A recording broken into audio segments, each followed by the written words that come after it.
Oh, baby. Oh, fuck. Oh, God. Is that how you normally start these? No, it's... that was worse even. I don't know what I'm doing. I don't know what I was doing there. So, hang on. So let me salvage this. Let me salvage this. No, it's done. No, it's okay. I can do this. Turingian, the first message I see in our Twitch chat. Don't worry. Ayn Rand Myrtle can talk. There we go. There's our entrance. Whatever. Hey, guys. This is... Welcome to the stream that is never introduced well, and... I hope you guys enjoy the background noise welcome of, like... to the third stage of grief. I hope you guys enjoyed the, like, loud, demonic cackling going on in the background, instead of the, a nice, comfortable fireplace noises going on like the previous couple of Bloodborne streams. This time, we get to hear the sounds of all of you. Yeah, no, this is in the background, that's actually Dion and the salt mines.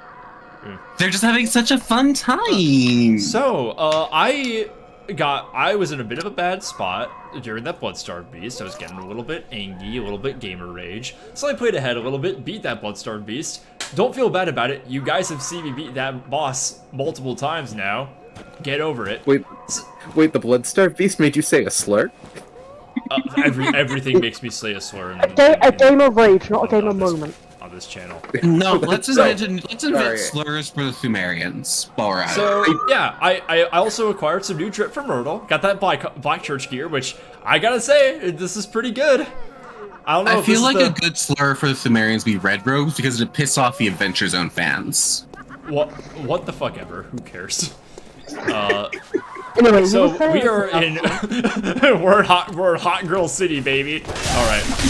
So I am over here wasting time before I go fight Vicar Amelia because I want to do some runes. I think I lost some echoes over here. I really do love that the women here are just like 7 feet tall. Either that or you're like... Oh. Well, I was gonna say either that or you're like 4'6". That's... I mean, that would explain why you're so short compared to the doll. Ah! Wait, no, because all the people that you save in chapel are like roughly your size. Yeah, they're also You also have to consider how violently malnourished you probably are, and how that has more than likely contributed to stunted growth. Oh These fucking you are like sickly. ancient European witch lesbians have probably they eat their Wheaties. What else do you think the sickle's for? They make their own in-house cabbage. Okay, but be honest, these women would make the best fucking boiled cabbage stew. I'm good, actually. I feel like there's no such thing as a good boiled cabbage stew. It's like, damn, it's Charnel Lane, baby. That do be the world's most erotic truck derailment. Sure, probably. I choose to believe you. That is technically an association of things you can make. Oh shit! Like, you can just say words in a row and it makes a sentence. Did y'all know that? No. Fun fact number 1735. With me, the walking, talking Snapples bottle cap.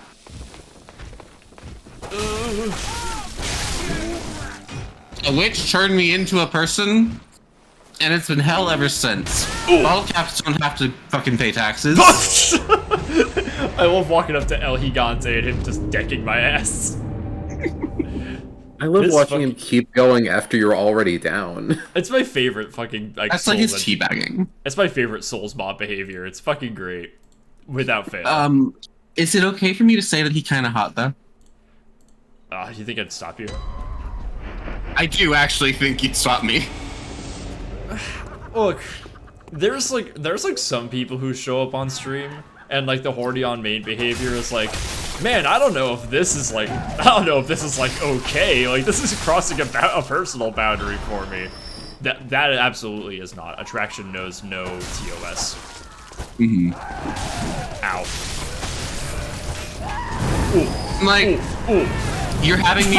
Well, there goes 6,000 souls. Oops. Hey Spitz, how we doing? You just got fucking flavor blasted, my guy. You just got barbecued. Got Granny's special sauce. Sauce? You good? You want to take that again? No. I'm really stupid, and I have crackers and meat, not cheese. Those are different things. Do you know that? Mm-hmm. I believe you. Randian asked me a question. Hang on, let me finish chewing. I'm sorry. You want to have first? Better.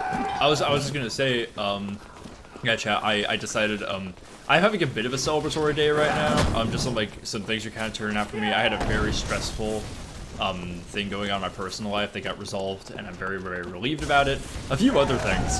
So I got myself some Long Island iced teas, discounted for like 30%. So I have like 4 cans. I just finished my first of 4 cans of these. So I'm feeling a little silly. That's why the intro is so whack. Because I have already been day drinking. So yeah. Okay.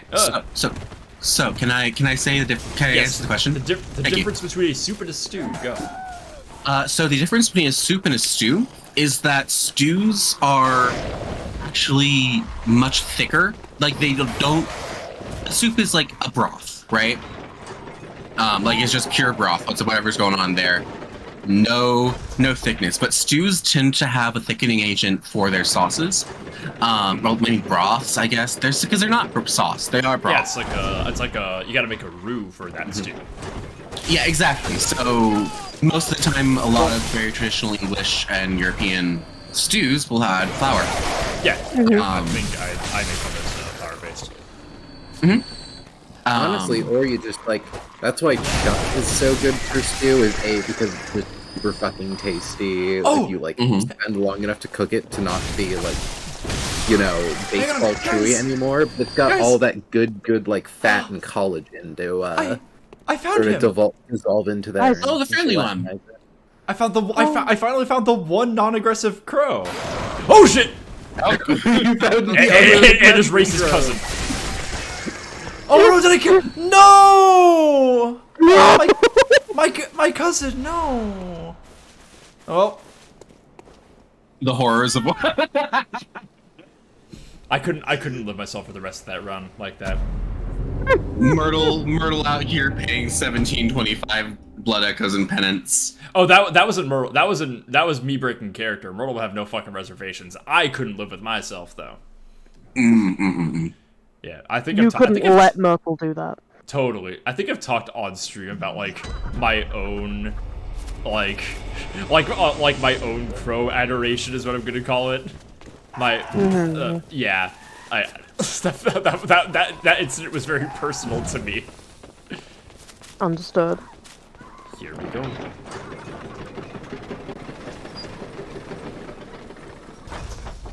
And Shat was giving some very, very funny ideas for /Terrafloor if they were like, you know, in the same, you know, because we can only assume that they are in cohesive worlds.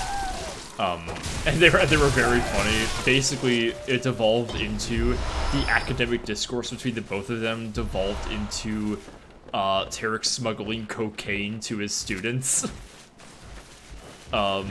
Which is very, very good. Chat, you got any more? Got a little bit of time for this character to stew. So yeah, what do you guys got? Ooh. I'm in COCOM, but I did think of something earlier. Well, you are in COCOM, and yeah, what'd you think of? So, one thing we said, like, we said about Myrtle last time was, like, we were discussing that, like, she's very utilitarian with food. Yes, yeah, like her, like she values breakfast food.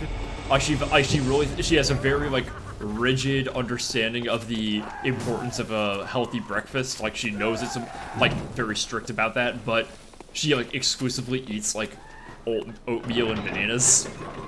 Yeah, like just like and cigars. Things that are and like cigars. Has the land of Yarnum ever known a banana? I don't feel like this is a place that's ever had a citrus fruit before. Okay. No, actually, no. I can answer this question. Can I? I was gonna say, although Myrtle is not of the land of Yharnam, Myrtle is of the United States of America, and she is confirmed to have had a part in the CIA's involvement with United Fruit's backed coup against Jacobo Arbenz in Guatemala. So yeah, she has had many bananas. Yeah, no, but April wasn't saying that Myrtle has never had banana. They're saying that Yharnam has never had banana. Oh yeah. I was resolving that thread first, but you answered about bananas in Yharnam. Yeah, so have lore that specific ready to a quick draw. Because Bloodborne, baby. Insight. There are eyes inside of my skull. Help. So basically, there are different places, nations. Obviously, like Yharnam is not where the world ends, unless you choose that ending. And then you're just kind of stuck in Yharnam forever.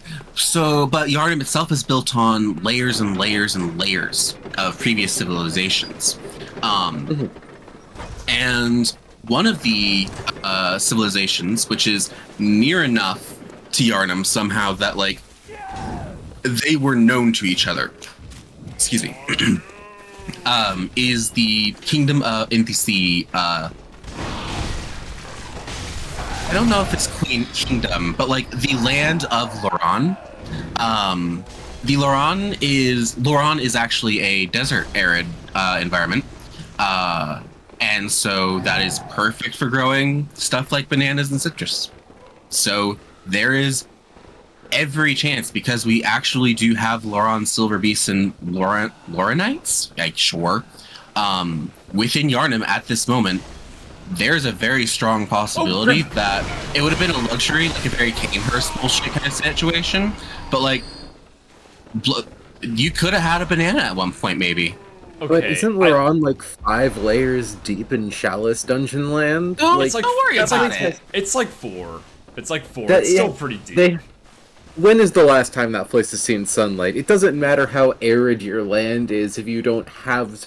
Do you think they have, like, those fun little closet grow, like, weed in your closet lamps? Can I answer this? That dungeon If you're about to tell me its... yes, I'm gonna scream. Well, remember, that dungeon itself is not Loran. That dungeon is, like, the tomb of people who lived in Loran. So it's not like the civilization that did exist definitely, like, had sunlight. And that land where that civilization rested on does geographically exist in this world. It's not like it was an underground secret civilization or some shit. Well, no, I didn't think it was underground. I thought it was just sort of like it sank into the depths, yada yada, got built upon layers upon layers upon layers. Like, or because the implication then that we at least the tombs did. Yeah. It just feels odd to imply that we imported all of Loran's dead to add to our like our no. Paris So, two things. Terenji and I will respond to that really quickly. First, you have to remember that, like, Yharnam is working on multiple different conflicting layers of reality at any given moment. That's the whole problem that it's facing, is that it's stuck in an eternal fucking Ouroboros of reality planar shifts. That said, the Loran catacombs are... Yharnam is an empire. Like, people come from all over to be healed by the blood. That was obviously before this, but like Yharnam obviously didn't always exist as this Detroit or Seattle on Pride weekend. Detroit become pure. Yeah, Detroit become furry.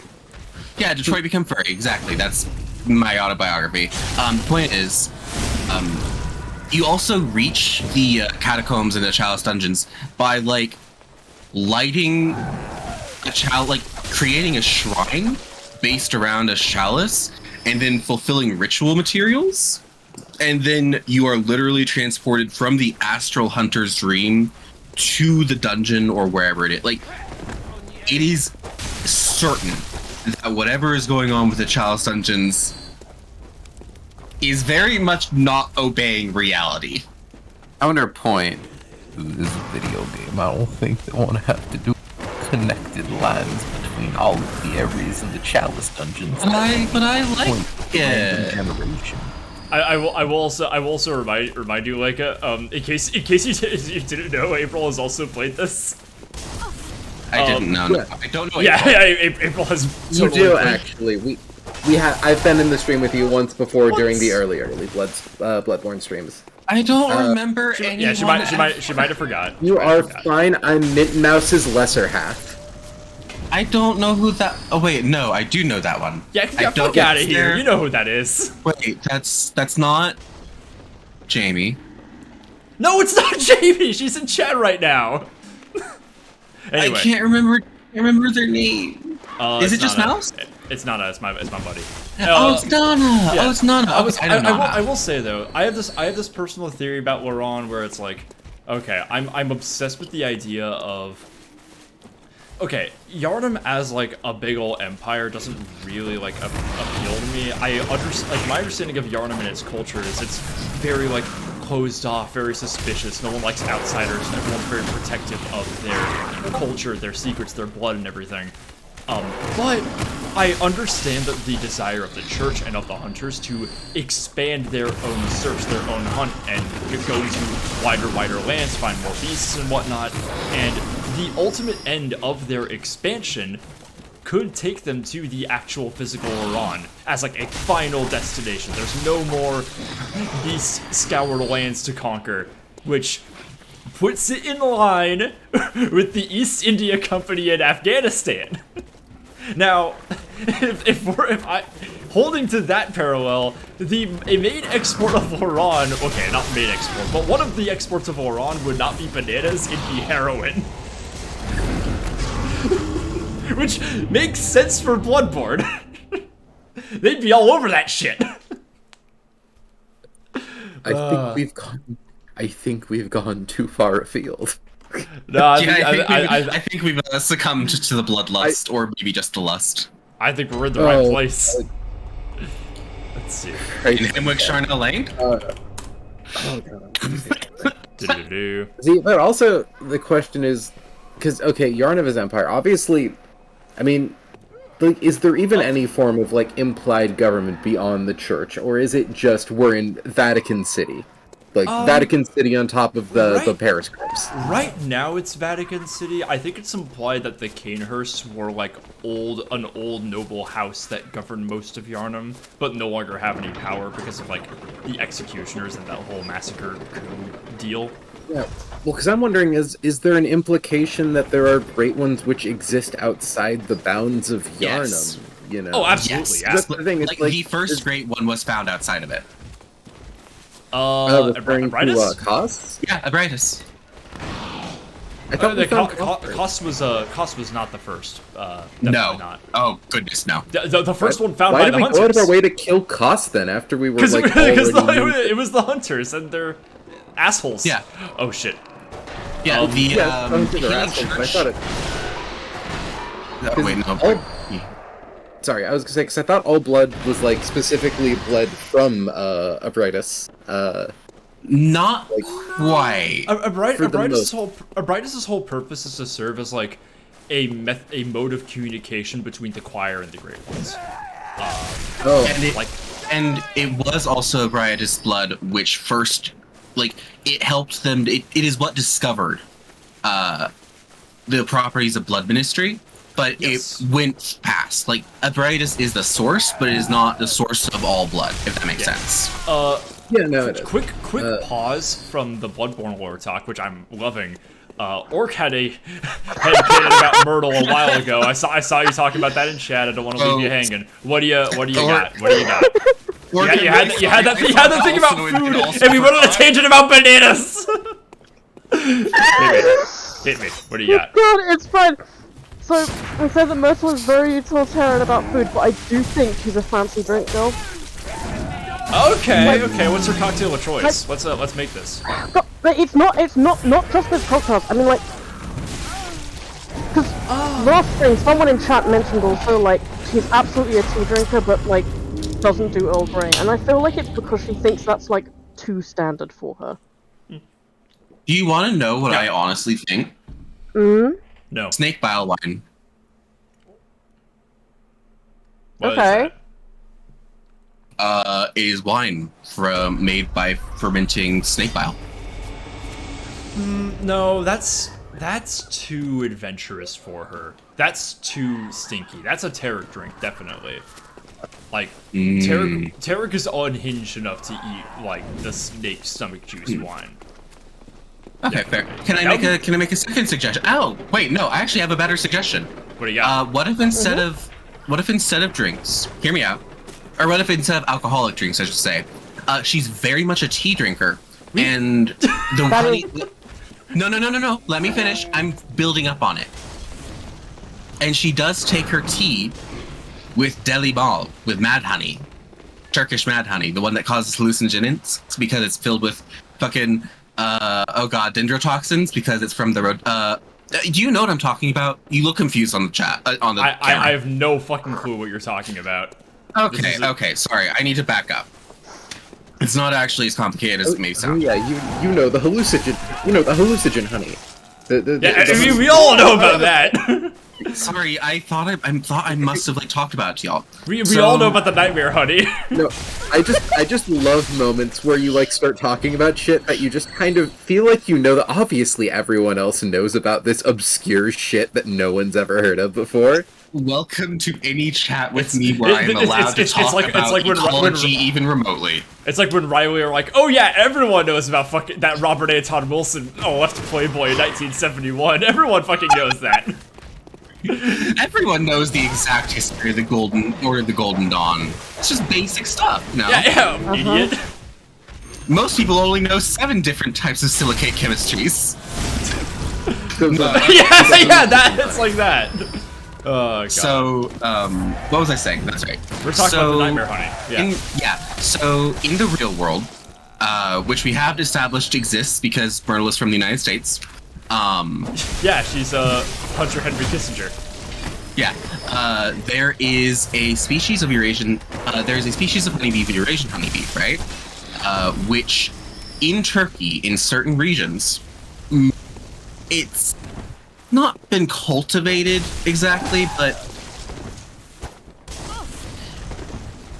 there are places within the Turkey that, along the cliff sides, there grow honey hives. Those bees mostly get all of their pollen and nectar and such from rhododendron plants, which grow alongside the cliff sides. Rhododendrons are one of the most lethally toxic things on this planet, to the point, like, it has a unique form of poison called made of dendrotoxins, right? We don't know how to figure out what dendrotoxins do. I see. Because they are so poisonous and so complex in how they poison you. We literally cannot figure out how to sequence their chemistry and what, like, fucking poison genome to figure out a cure, because it is an ultimate just kills you plant. It is like digitalis. It's like foxglove in a way. So these bees are getting all their shit from the rhododendron, which creates this really interesting blood red type of honey, which is known to cause hallucinogenic properties because dendrotoxins are hallucinogens. So you can consume what is called deli ball, aka mad honey, and, you know, go on a drug trip. The problem is, deli ball is also extremely dangerous and deadly in certain contexts. You are never to have more than 1 teaspoon at a time. It's like, you'll just die. You will overdose very easily and die. The problem, though, is that it's always an inexact thing, because you can't standardize how much nectar and pollen, like, you can't standardize the amount of rhododendrons being taken in by the honey. Okay. So it can we take it back to Myrtle? Oh, right. Sorry, I forgot about that. I think we get the broad picture. How is this playing to the character? Takes her tea with mad honey. That's her quote unquote alcohol. Like, that's her vice of choice. So she does that instead of having like a martini or having her like glass of wine a week or anything. She drinks a mad honey tea and writes fucking oh god, I don't know. I imagine She translates Ovid into different languages. Like, Yeah, different totally. metamorphoses. Yeah. I don't drink all that much, but sometimes I chop up some shrooms and I mix them in with my garlic butter. Like it's just what you do on It's the just what- weekends. Oh, It's just yeah. what girls do. I feel like I feel like having like a very strict and very like disciplined regimen of hallucinogens is kind of in line with something you would do. And that's in contrast, because like I was originally gonna discount that as being like, no, like fucking Tarek is totally again the one who drank the Turkish hallucinogen tea, and he would totally go nuts with that, but she That's would the take it difference. You'd go nuts seriously. with it. Yeah, yeah. She Like, wouldn't fuck. Tarek- She wouldn't fuck with it. Tarek Once a would week, fuck around and specific find task, out. that kind of stuff. I mean, I mean, have it you makes ever sense. have you ever heard the story of the forget if Dark it, Ages I think the it was a Wise. Roman no I think it was a Roman emperor who made himself basically immune to all known poisons at the time. Yes. He spent a year building up an immunity to iocane powder. Okay. That's cool. So basically, what happened was that when he was a young boy, his father, Took him to who the was city? like the emperor at the time, To see got marching band? assassinated via poison. I'm not letting you throw me off my game here. Was assassinated via poisoning. She's focused. He fled off to some like island to like sort of vibe for a bit while things calmed down, so he could grow up and eventually like retake the throne. But while he was out there, he would just go around, look for poisonous substances, and just take them in small doses to try to build up an immunity. Eventually, when he became emperor, he developed one of like the first like known, essentially toxicology labs, where he would test out various forms of poison, how to make things stronger, how to develop antidotes. As a party trick, he would down snake venom to like freak people out, and eventually one day a coup happened, as does to all great Roman emperors. And also most bad ones. He was chased to his quarters where, he's like, all right, this is it. I have, they're going to kill me. I'm going out my way. I'm going to down some poison to off myself. Oh no. He could not die to poison because he was immune. No. So instead his head boy stabbed him. Aw, he lived like a Chad and did not die like one. That's tragic. I was going to say, he sadly did not die the way he lived. No. This is what we call He did hubris. not die the way This he is- lived, This is drinking fucking poison. Greco-Roman. This is fucking Aesopian. Every time I learn about learn like a specific detail or anecdote about like ancient Roman politics, it leads me to believe that like you could have understood ancient Rome just by learning about the Nixon era. Because it kind of was. There's just, no difference. Yeah. It was kind of just like that. Yeah. There's just no difference between ancient imperial Rome and Watergate. It was just this insane like gangster regime where everyone is constantly out fucking like trying to stab everybody else in the back. Like no one is loyal to anybody fucking else. There's Hang on. No. there's- They're incredibly loyal to their twinks. What twinks were fucking yeah what twink was Spiro Agnew loyal to? Like tell me right now. Who was that? Alexander the Great. Spiro Agnew was the guy in the 70s, like That what? Spiro Agnew was like a guy in Nixon's cabinet. Oh, I said what I said. What the fuck ever. Oh god. It's like Okay, a Hephaestion kind of situation. Sorry, I don't know what the fuck we've been talking about because I've been frantically Googling just to finish this point before I forgot it. Mithridates the Sixth was That's the emperor? Yeah, in Mithridates, his death. that's After good name. Pompey defeated him in Pontus, Mithridates the Sixth fled to the lands north of the Black Sea in winter of 66 BC, to raise a new army. His preparations proved to be too harsh on the local nobles and populace, rebelled against his rule. He reportedly attempted suicide by poison, which failed because of his immunity to the substance. He then requested his bodyguard and friend to kill him by the sword. What? Oh, okay. He asked. Okay, I thought you said it. When you said his head was stabbed, I thought you meant that was like an assassination. No, that's rad as hell. That's awesome. Yeah, no. He asked his like best friend and like head guard to kill him because he couldn't kill himself. That's fucking sick. Not only that, he was also specifically like, bro, you know they're gonna make it hurt. Bumpy fuck shit up. What a legend. Yeah. So back to Myrtle. I wanted to finish off the confirmation of her whole like she takes her mad honey very seriously, like it's a regimented thing, because I find it interesting that she selected the threaded cane because, quote, one of the trick weapons of the workshop commonly used by hunters on their duties. Sufficiently deadly as a rigid-bladed cane, but also serves as a whip when its blade is split into many.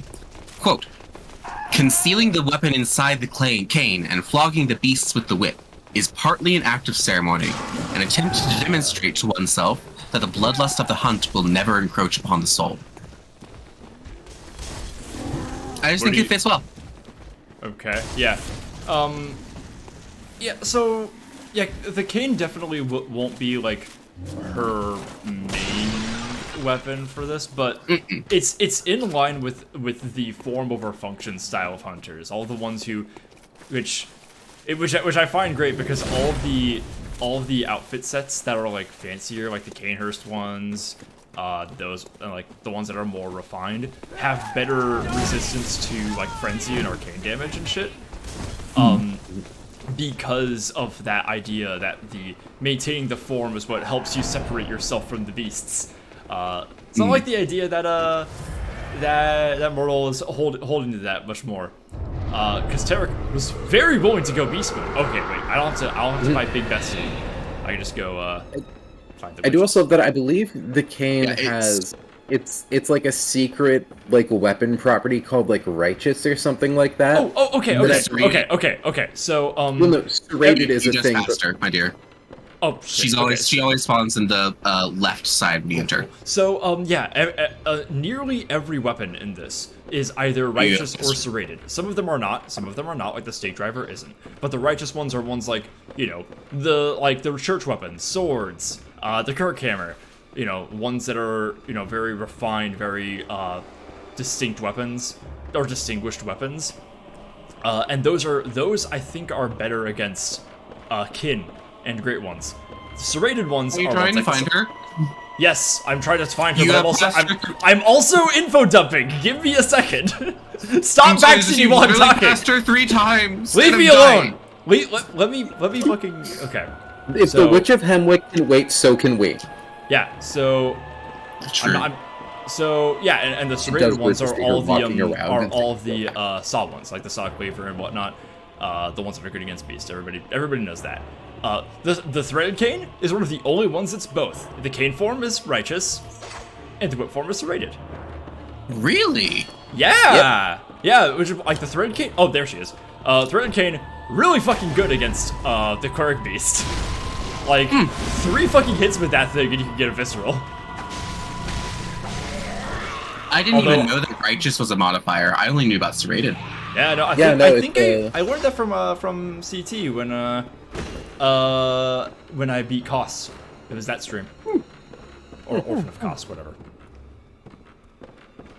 Hopefully I've proven my credit as someone who knows at least something about Bloodborne. No.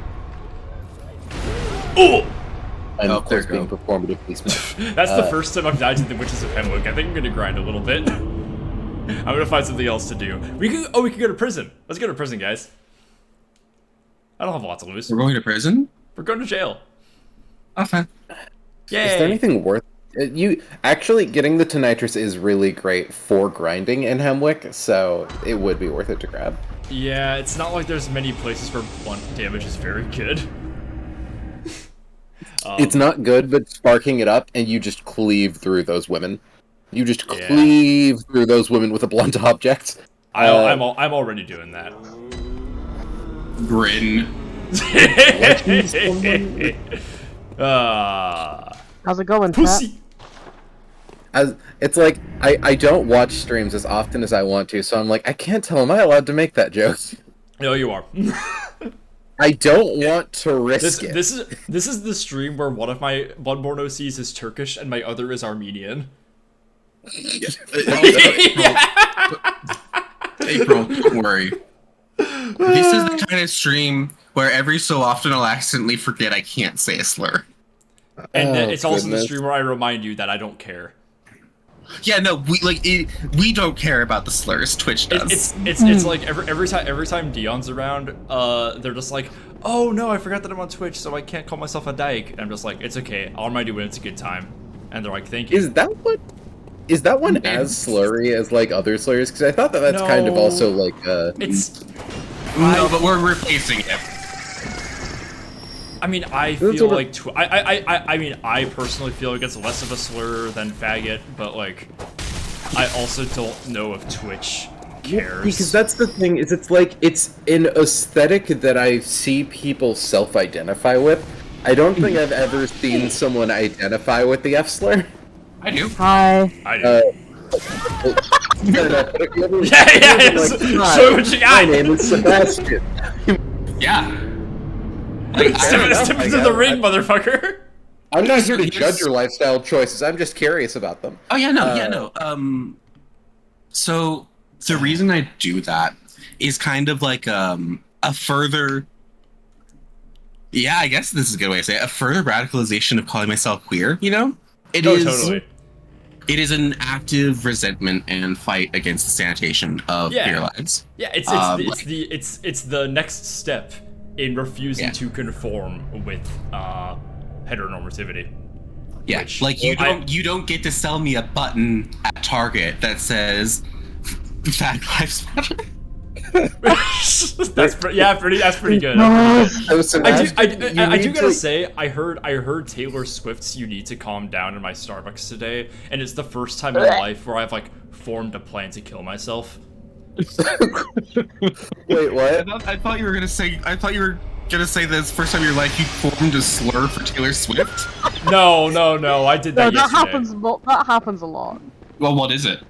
Oh, you can't tell us against Twitch terms service. Yeah, that one actually would get banned because, you know, Twitch probably cares more about Taylor Swift's rights than mine. Sits here awkwardly. To be fair, so do I.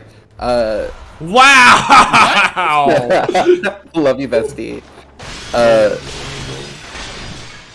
yeah, alright, though, Sebastian, you need to... I disconnected them for you, for your honor. Anyway. Oh, God. Hey, welcome back. Oh, Your it's penance Adela. has been atoned. Oh, okay. How do I let Adela into the chapel and not have her murder the shit out of Ariana? You can't. You have to not take Ariana's blood 3 times. If you do that, the more you take it, the more jealous she gets. Okay, so I just okay. Yeah, but they can still coexist. Okay, I'll let her in Kiss when you there. are looking. I'm gonna say, and it's not like anyone uses the fucking one-time use blood consumables anyways. Well, I mean, don't you have to take Ariana's blood 3 times to unlock her ending? Nope, it just happens. Oh! As long as she's alive into the night, she will get priggers with evil babies. Okay. I thought you had to take her blood those 3 times. I just want to know who's the lamer virgin great one god who could only find a willing vessel because he paid for it. I mean, Wow. we all know that Odin's kind of cringe. Like we all, that's. I feel like everybody knows that. You mean my boy Whedon? I love that they say his name in the game, that there is a canon pronunciation, and you still call him that. Look, there are not many hills I'm willing to die on, but I feel like there are more objectionable ones than this. It's fair. It's at least the funnier version. Oh yeah, this is the first depiction of an amygdala you see, and it's like, oh shit, what's going on? I love these statues. What the hell are these? I'm so curious about them. They just kind of look like mini Abratuses. Abritas. Kinda? Oh my god, you're right. Kinda they do. They have a similar head shape. It's the horns. Yeah. There's like the little ram horns that are fucking me up. Although I guess they're kind of Well, tentacles. No, they're I don't see tentacles. them Yeah, man horns. I see them like bivalve shells. Yeah. Oh, this yeah, is- yeah. Like, This. Wow. They're, even more mollusk-like than Abritus, which is cool. well, it's the annoying thing where it's like the only kind of great one that has any aesthetic consistency are amygdalas. And at that point, you also have to question if they are great ones. Yeah, they're like Why? a lesser great one, kind of. Like their whole thing is They're a mid one. Yeah, they're mid. They're like, Same, besties, same. It's like the amygdalas are kind of like the The grade one amygdala? equivalent of me in my Tumblr blog. Like, yeah, I have 20,000 plus followers, but like, it's on Tumblr, you know, and that's not a lot in the grand scheme of things. It's only a lot on Tumblr, and it's not even the most on Tumblr. Like, it's mid, you know. I have 15 Oh, followers fuck on off, it's Twitter. these You women. can go fuck yourself. it's the women who look and sound exactly like the witches of Hemwick. Give it up for that death scream, everybody. It's the fucking best sound in a video game. That's what we call earning a paycheck.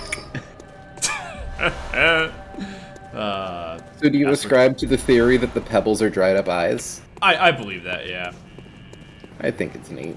Yeah. I don't think I believe it, but I think that they did purposely make the pebble look like an eye for thematic reasons, and it also like. I also don't care if it is true, you know? Like, that'd be cool as shit. I just don't think I don't think you can. I think there's evidence to support it, and I think it's in line with. I think it's in line with Bloodborne. Fist that hog. Not on. Never mind. It's that hog. Oh, get fisted. Oh shit! I got a free level. Okay, this is a good place to grind. Hell yeah! Good place to explore. Good place to grind. Good place to get. Stop laughing at my own joke, how high. Good place to explore. It's a thing You're to doing street. great. You're doing great, babe.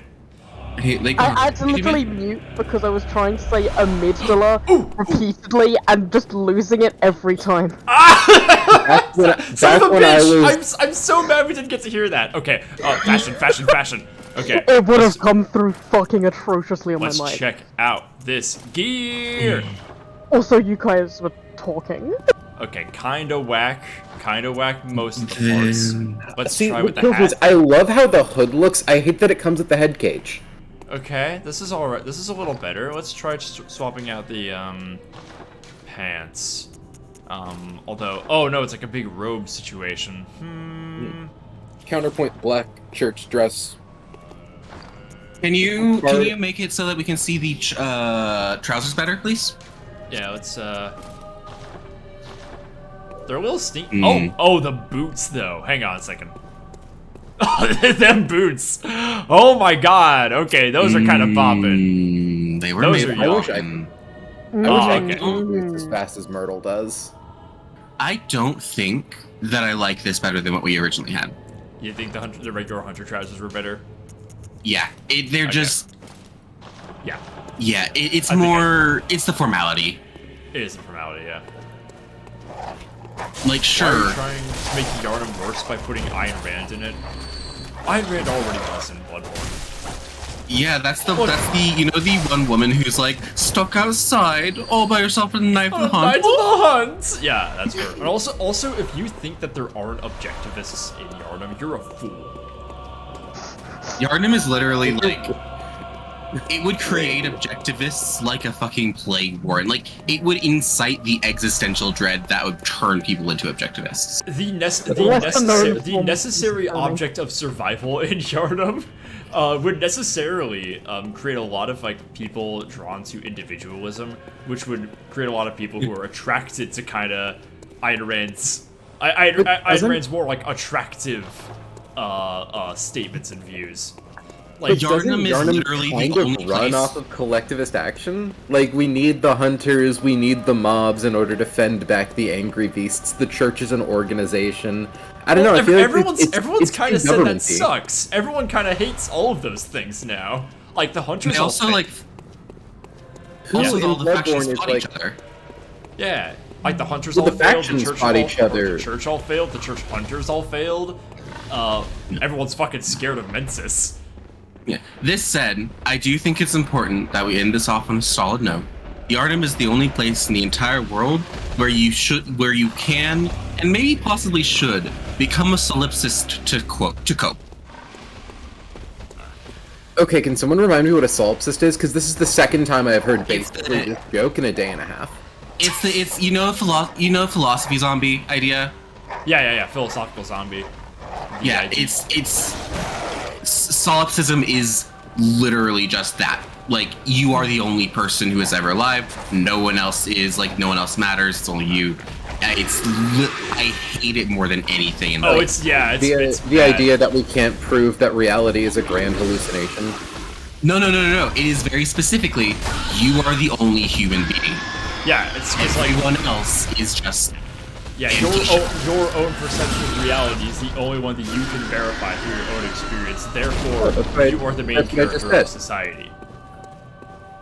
That's what I said, is that it's the idea that you technically can't prove that anything outside of you exists, and you can only prove you exist because you can perceive yourself. It's like that. Yeah, therefore, reality is in theory a grand hallucination because it can't be proven otherwise. Oh, is that like the extension of it? Interesting. No, I don't believe that's... I'm not an expert. I would need to double check, but I don't believe that is flavor. Like, that specifically last bit, I don't think. Okay. I'm not going to claim to be a proper scholar, but... I also don't know this. But that is like consistent. Yeah, like that's the idea. Yeah, it's a similar we have the basic idea. It's my boy, Funky Dave. These bitches are so good. Look at him skitter. Oh, look at that pile of limbs and faces go. Go Funky Dave. Oh, I also have hella twin bloodstone shards now by going through here. I kind of loved this area before, before it becomes the second worst part of the game, third worst part of the game. I actually don't even hate it then. Like, it's bad, but like I don't hate it. Because I've gotten like pretty. When I did my most recent playthrough where I got Bloodborne done in an evening, I ran through Yahar'gul with no deaths, and I beat the one Reborn on my first try. I beat the one Reborn without it attacking me.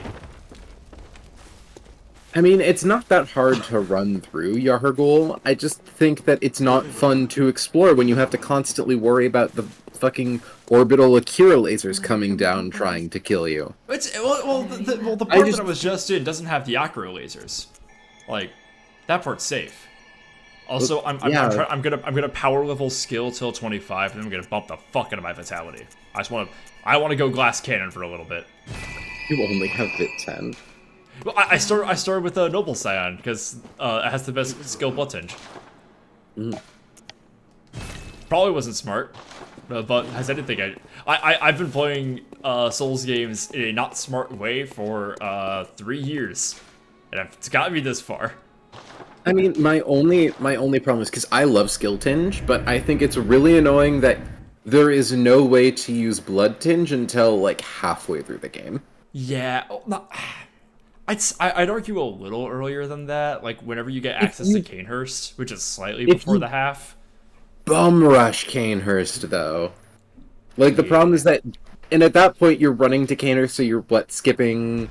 Well, no, you're not skipping Henwick because the entrance to Canehurst is at the end. Yeah, you're not really skipping anything by doing that. Yeah. Aren't you increasing the time though? Increasing the time how?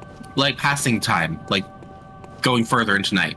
Yeah, you reach moon phase by doing that. Yeah. Yeah, but so like you are very much literally just having to rush, because if you're doing it to get blood tinge stuff that early, like passing time in Yharnam increases prices like extraordinarily quickly. Yeah, that's what's making me consider it a rush. And again, it's like how far into Canehurst do you have to go before you get the Chikage? Oh shit, I have no idea actually. dangerous! Oh god, dogs! Hang on, I got my whip. These beasts deserve such a caning! Hang on. Never mind.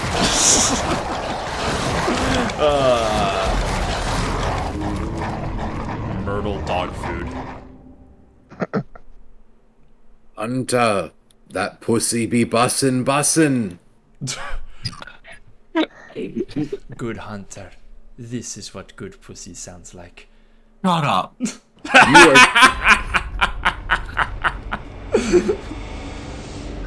need to get a hold of the Quirk beast noises. I will tolerate the slurs, but I will not tolerate the good hunter. This is what good pussy sound like. Well, yeah, April, you have to remember I'm a misogynist. Oh. I thought you were as Hollises. I'm gonna kick you from this chat again! Wait, I got kicked. That's what the fuck happened. Yeah. Yeah, you had no way. You had no way to know. Wait. I'm so lost. I'm trying to remember what I did. It was back when we were talking about Taylor Swift. That's right, that's right. You said that you supported Taylor Swift over Mojave, and I was just like, I'm not letting that go unpunished. Oh, well, to be fair, can you blame me? I will. Yeah. I absolutely will. Okay. Last one. That's the last one. That's the last one. I was hoping that was something you go Ooh, Sounds like you're in a Pringles can. Keep talking. let me do it for you. Keep talking. Let it adjust. Let it adjust. That was the last kick, by the way. If Lyca does that again, I can't promise there will be any disciplinary action, but I'll be very, very upset. Again, I was trying to bait the kick, so we're all good. It works. Can I just say I fucking hate how the pigs look with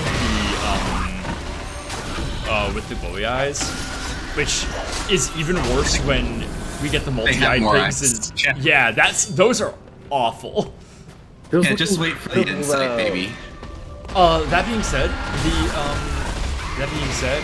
the fly enemies, the ones that also have a bunch of eyes, look probably the coolest when you have your souls. Yeah, they look rad as hell. You might want to heal, by the way. Oh well, too late. To be fair, it's a very fast way to go back to full HP. Yeah. Like this is a really fast way to get some souls. Like I don't really care. Get a little bit of souls, a little bit of vials. I have never once called them blood echoes. Because they're not. They're souls. Yeah, who fucking cares? This is the my bloodest of borns. I completely forgot to find the hair ornament in the in my last run. I what found does it do? Oh, you give it to the doll and she gives you a little special blood gem. It lets you continuously heal. Neat. Yeah, It's not great healing. Yeah, it's not great continuous healing, but like it's a cool little thing. Like she's really grateful about it. It's a nice little side quest. I will say do you know where to find it, Lyca? It's in the old hunter's workshop, right? Yes, it is there. It's in like one of the cabinets, kind of near where the weapon workshop tool is. So I did not find it the first time because I wasn't looking there. Oh hey, my souls. Actually, I'm gonna do it this way because this will actually has stab. Oh, stretch. Good idea. Thank you. Loosen up my bones. I've got to say, the pigs really just do not look good. No, they get worse. Yeah, I know they get worse, but it's already pretty bad.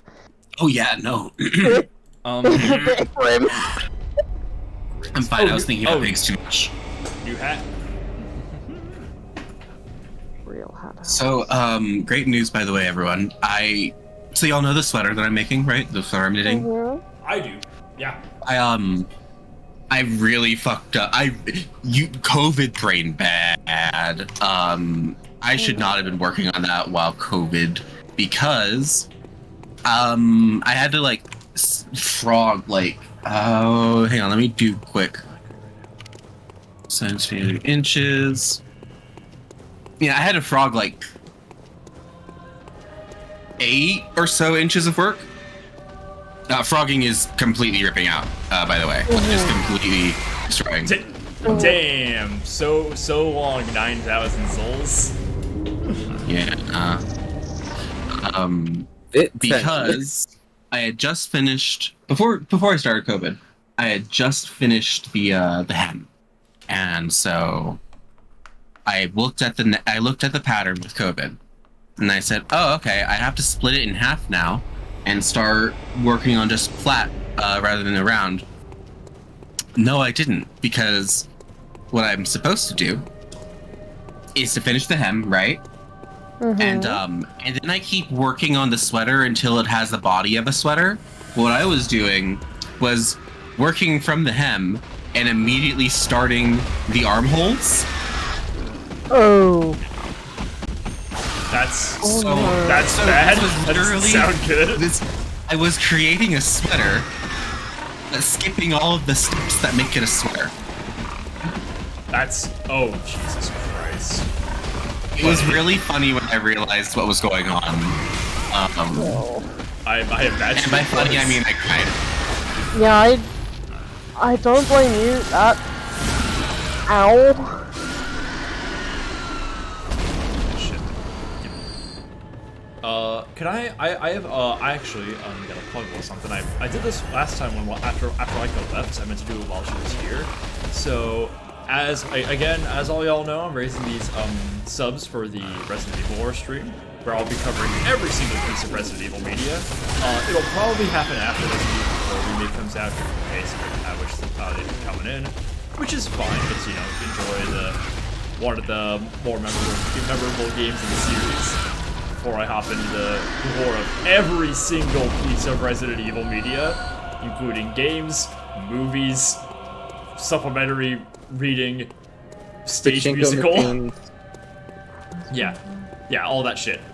Now the impetus for this, part of the impetus for this was actually part of one of the goals I have in this stream is that once this happens, once I do this and play whatever Resident Evil games I'm gonna play, I'm gonna do a little foray into Silent Hill.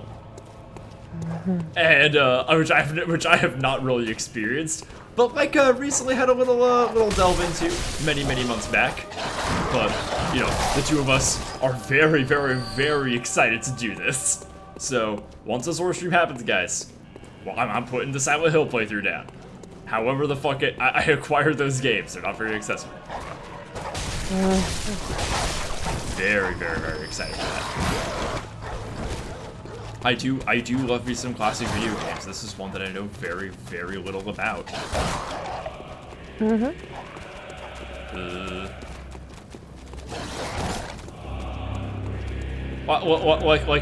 you tell the chat a little bit about your Silent Hill phase, or is that long since passed? What? You had a Silent Hill phase many months ago. We talked about this. You were what? You were wondering about. You're not telling me you forget about your own fucking hyperfixation. This isn't our DMs. You can go back and look at this. Yeah, hang on. Sorry, 2 seconds. Silent Hill. Son of a bitch. What is it you... Very well. I said that in January? Yeah, yeah, you did. You were talking about Silent Hill to me. Oh my god. I was hoping to have you here to verify that, but I guess I had to. Yeah, sorry. I would. No, I remember now. It was only an hour-long thing because I found this one video. I can't remember what the video was, but it seemed really interesting and weird. So then I wanted to look up something on the Silent Hill wiki, and then I kept opening articles because they just kept saying shit. They just have a habit of doing that. And so I just kept reading, and I'm like, what the fuck is going on? All this is to say I really want to be on for a Silent Hill stream. Yeah. So once this happens, we're gonna induct like into this. I'm gonna fucking get a taste of this series also.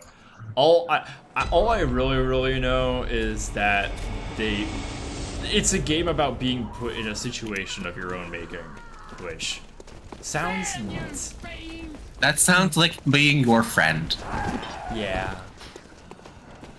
Like that is literally how to describe the most formative act of our friendship, which was watching Kingdom Hearts Chain of Memories. It's so funny that we did that and like I 5 sat people down watched it. I sat down for 3 to 4 hours and did that. God, it's what a great Sorry, way I to checked out of experience reality for the past 4 minutes. What the fuck's going on?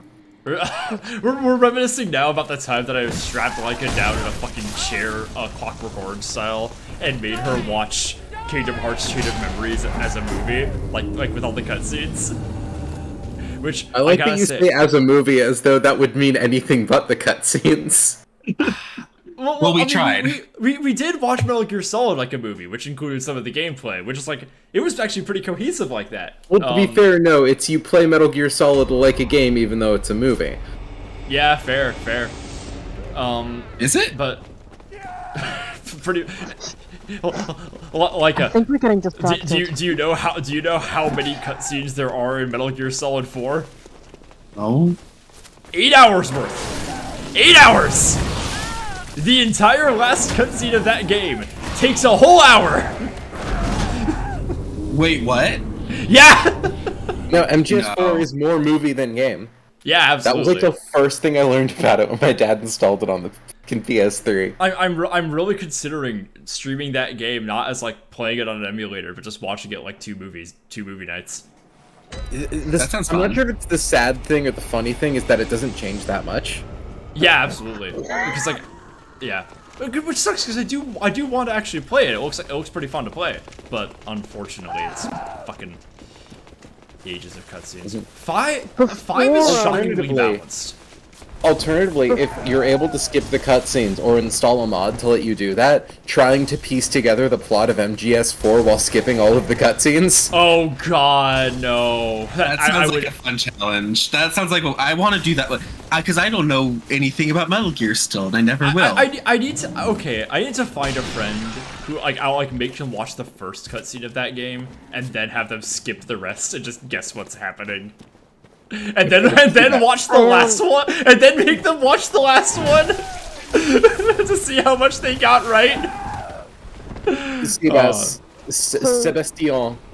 my Yes. friend, my compatriot, my companion, did you watch that video that I sent you? Fuck. Which one?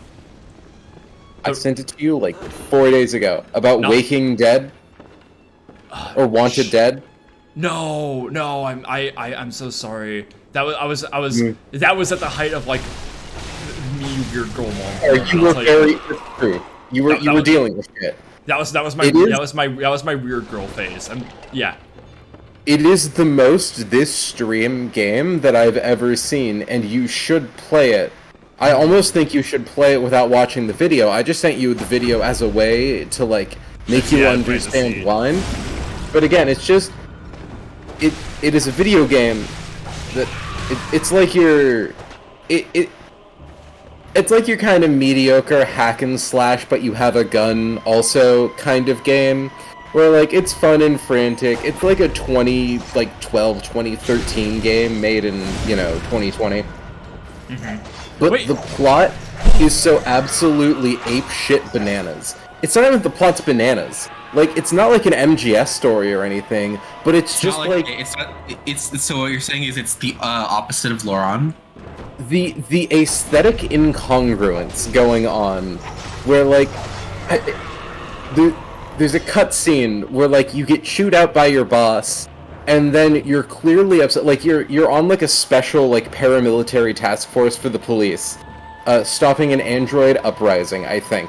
Okay. And, like, you get chewed out by the chief of police, and then you're at, like, a diner with your squad, and you're very clearly upset about it based on your tone. Like, you're upset about whatever just happened. And then with zero transition, zero explanation, the game cuts and brings you to a karaoke minigame where you are forced to play 99 red Luft balloons. And after you finish the minigame, you unlock the karaoke machine, so you can play the karaoke minigame anytime you want. And you go up and you interact with the karaoke machine, and you realize it's not a karaoke minigame, it's a 99 Luft balloons minigame. It is the only song. What in the fuck? This sounds like something invented for. This sounds like it was invented for The Good Place, like the show. It does the Metal Gear Solid 4 thing, where it has a bunch of ads, I think for the game, starring, like, actors. Yeah, the like actors David that play the Hayter is like characters. in the ads, yeah. Yeah, no, exactly. And there's one where it's like the main character of the game doing cooking videos, and there's just one of them, she shows you how to make a lasagna, and I just don't understand what she means when she says get the good tomato paste, don't use the hipster brand. What the fuck is hipster tomato paste, Sebastian? It's I in don't Portland. know. I wish I knew. They make it out of Portland. Oh god, It just- I don't want to imagine that. Dom says ketchup. Cause like there are games that are built to be like, you know, haha, it's bad, therefore it's funny, but it's not funny because they're trying to be bad. It is like that level of effort and sincerity to be good that makes it being bad so endearing. You know, Okay. I actually have an example of one game that I think was purposefully trying to be so bad it's funny and succeeded because of the sincerity at which they appreciate I feel like it. I feel like I know what you're gonna say, but shoot. Goat Simulator. Really? Yeah? Huh. I feel like Goat Simulator was pretty sincere in its like jankiness. Like I thought it was kind of like I was gonna it was say, like I feel a, like this is kind of the ethos of sim games. No, I'm talking like about Goat Simulator in specific felt like it was purposefully and just embracing, like it didn't make excuses for how weird, how janky, it was an objectively bad game done so sincerely that it was done well. Yeah, it's like kind of like a getting over it style, like B game on purpose. Yeah, totally. I can buy see that. it. Yeah. I- Less cerebral than I think fucking Bennett Foddy was trying to be.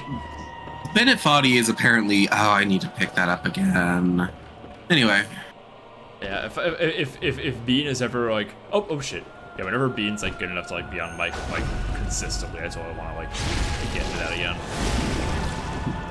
Bean's been on mic once or twice, I think, since the hiatus, but yeah, it is. Getting her to sit down for a whole ass event is gonna take some doing. One of these. I also noticed last time I fought this, I think I found one of the ones that where the health bar hadn't spawned yet, so it didn't look like I was doing no damage. Also, my goal in this entire during this whole fight is to get through it without aggroing the big besties. Well, Which your I think goal was to not die this time.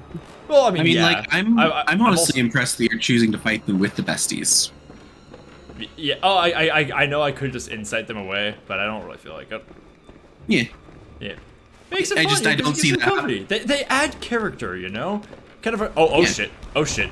Oh, she's going for you. Oh, not today. She wanted you. She want that. Found my way, Game Boy. I'm about to get it. She want that That librarian. Margaret. Let's see. Okay, she dead. Wanna use? Wait, what? Oh, okay. I thought there was like. It's like, wait, is there nothing over here? Cool. I should be switching to the red mode because that does more visceral damage, but it also feels a little too heady, a little too janky. There she is. They're much easier to see now. They are. Does it have like a different animation? Yeah, like they do different moves which have different particle effects, so it makes them easier to see in this phase. Oh no, I meant when you mentioned the whip visceral. Yeah. Oh, the whip visceral will do. Oh, actually, that might have been because I was fighting the Bloodstarved beast at the time. Because it was serrated, it was doing... I think because it was serrated, it was doing more visceral damage in that form. Yeah. So I was gonna say, don't you just do the same animation no matter what? Oh, it's the same animation, definitely, but like I think like your weapon form matters. I know that your skill scales with visceral damage. Oh wow, this one's fucking dead. Never mind. Hi, Watermelon Popsicle. How are you this evening? I am drinking Long Island iced teas and being underleveled in Bloodborne. That was scary. I was thinking just do some Ernest with a couple of Ernest canings. Hello? What? You heard her. Oh, no, don't worry about it. Yeah, thank you, Starfall, for putting a yes! Kill! In chat. Grandmother needs to be punished. Been a while since I've had a good yes. That will never get tired to me. Something about Steve Harvey just like being absolutely like feral, yelling "kill" into a crowd of people who are also like raucously cheering for him. It's like if Dr. Phil like got up and started like beating the shit out of one of the troubled teens he had on his show. I feel like he probably did that once. He probably like you fucking would though. I mean, there is that Dr. Phil clip of like, I will throw rocks through your window. Oh, stupid you're whore. ugly. You're disgusting. I'm gonna kill you. You give me $200. How do I like me now, bitch? No, my personal favorite Steve Harvey clip is, I asked you for an animal with 3 letters in its name and you said alligator. That's pretty Three good. are in there. I fucking It love does have Family 3 Feud letters. because You get peak neuron activate mode. Oh shit. I love the fucking It's Always Sunny in Philadelphia episode where they go on like that on like the Philadelphia version, like the Philadelphia universe's version of Family Feud, and like Charlie keeps getting like the last one right because he took the survey and gave really unhinged answers.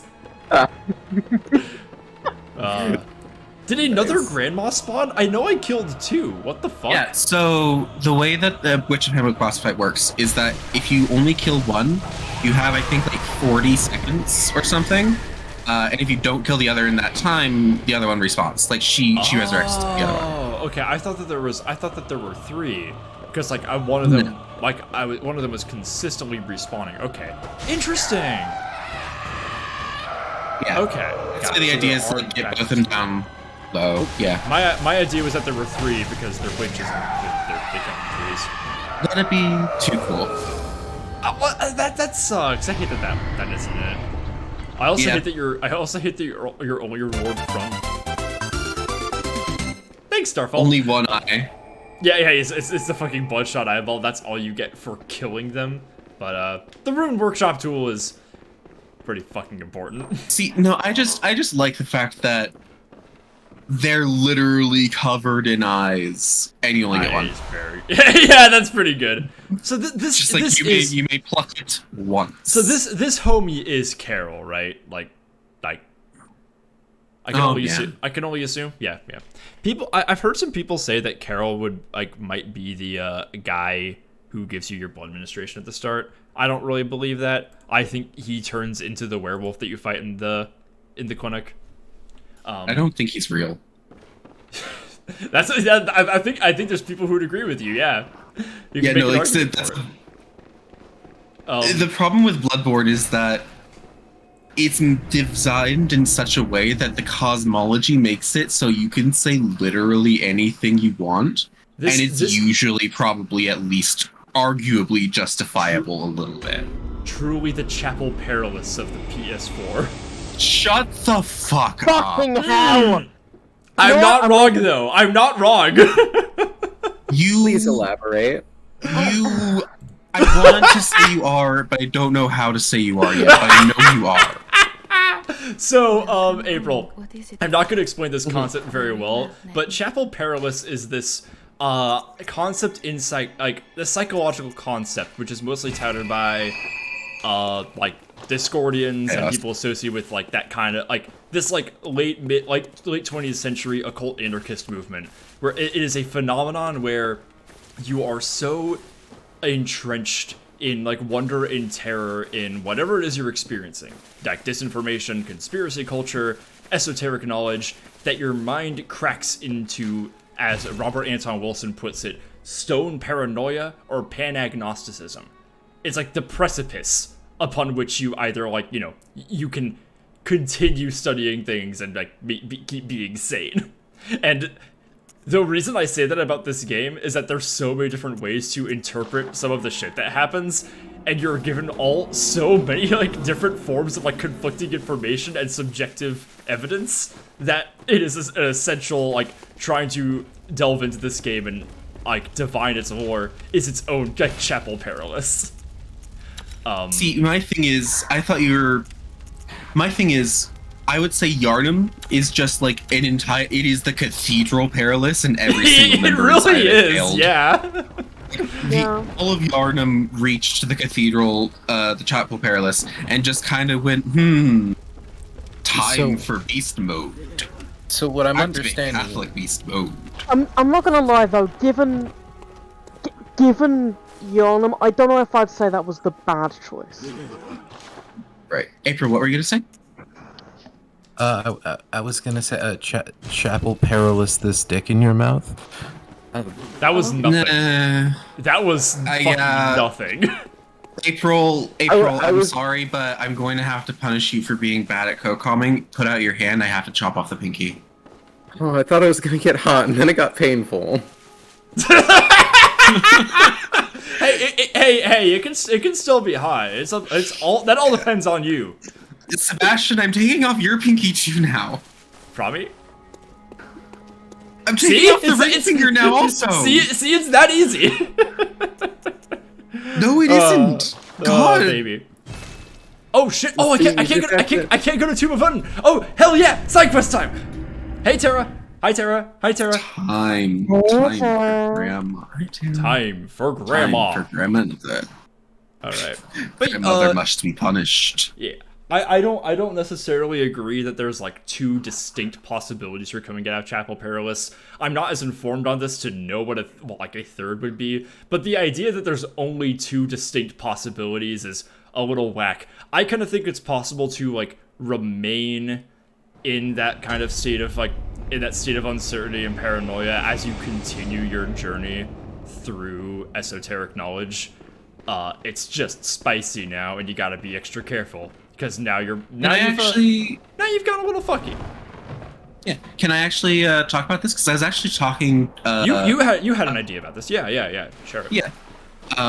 So my partner Alex is working on becoming an anthropologist, but the cool kind. And his thesis is actually on the nature of occult communities and the internet, and how those kind of like formed and So he was really interested to hear what I said, because I don't know if y'all know this. I've been around this magic bullshit for a little while now. Hey, Henrik. Hi, Henry. Yeah, so like I've been doing this shit since 2012 or so, something like that. Actively studying and researching and becoming better at magic since I was 12. Since it. Son of a bitch. 2012. Get up, Eileen! No, Eileen too! Yeah, since 2012, meaning 11 years. Yeah, so... Oh yeah, 11... Oh yeah, sorry, I dyscalculated.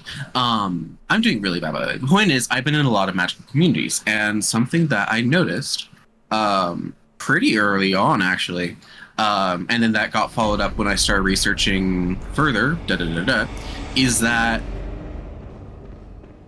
every single magical tradition, like a group of people practicing magic together, or like someone forming a cohesive, like trying to say, okay, here's a cohesive way to do magic, or the invention of like a supernatural spiritual thing, such as communing with God or going on a dream journey or they all focus extremely heavily on getting back to reality. It doesn't matter if it's a year walk, and it doesn't matter if it's a trip on Sacred Datura. And it also doesn't matter if you're just doing fucked up Aleister Crowley sex magic. It is always, or in a Discord server called Witch Haven. God, that was a time. It is something universal that techniques to ground a person in reality are the foundation upon which magic traditions are built, because you need to prevent a Chapel Perilous situation from happening.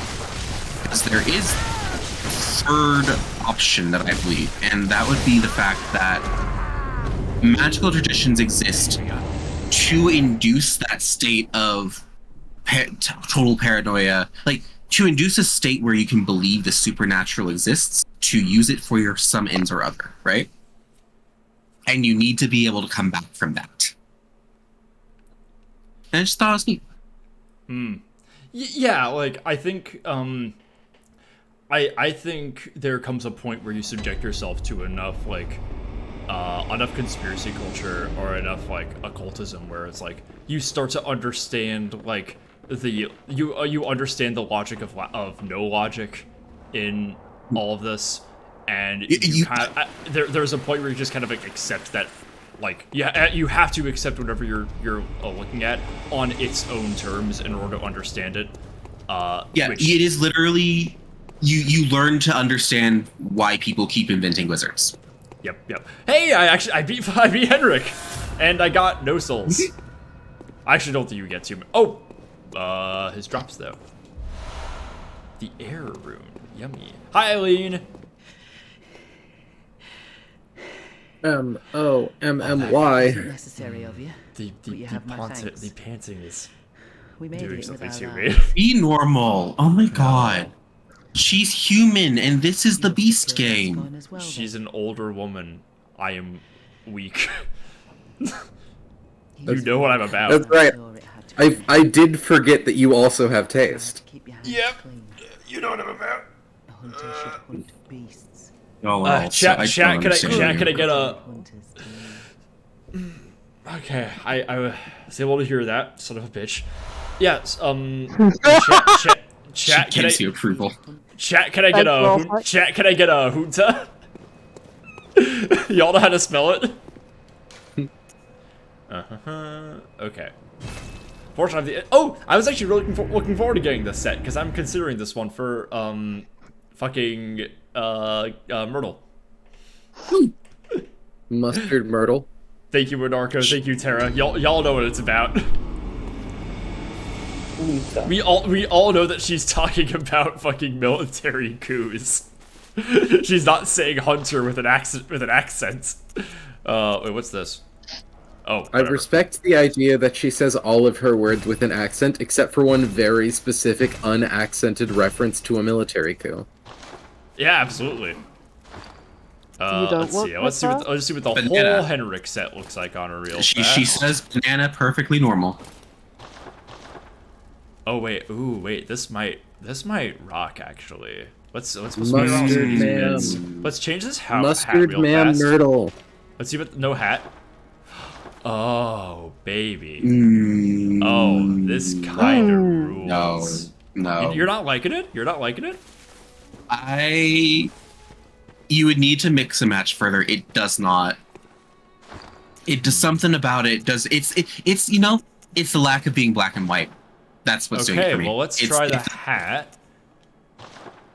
Oh god, the collar stays. That's a problem. We could address this. Make this work. I like that the collar comes. Oh, we can make this work! Oh. Oh! She's kind of going into her bad bitch phase. This kind of rocks, actually. Oh, baby. Okay, let's play around a little bit. I think keep this. I think. Oh.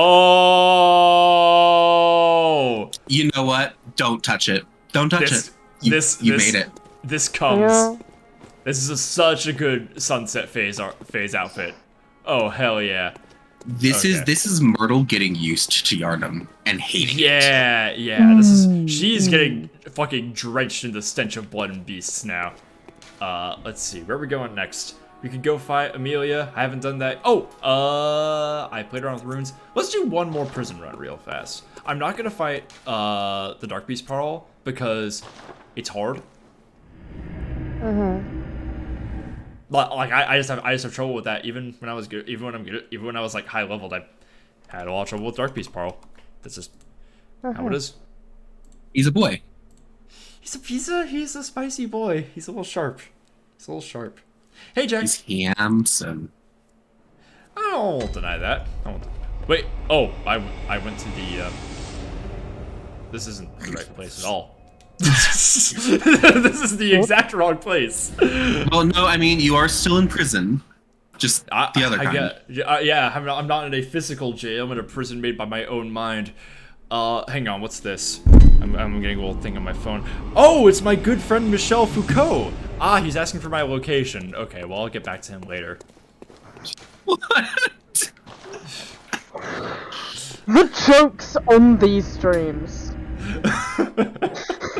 You're really. I have no additional context to that. Just come to your own fucking conclusions.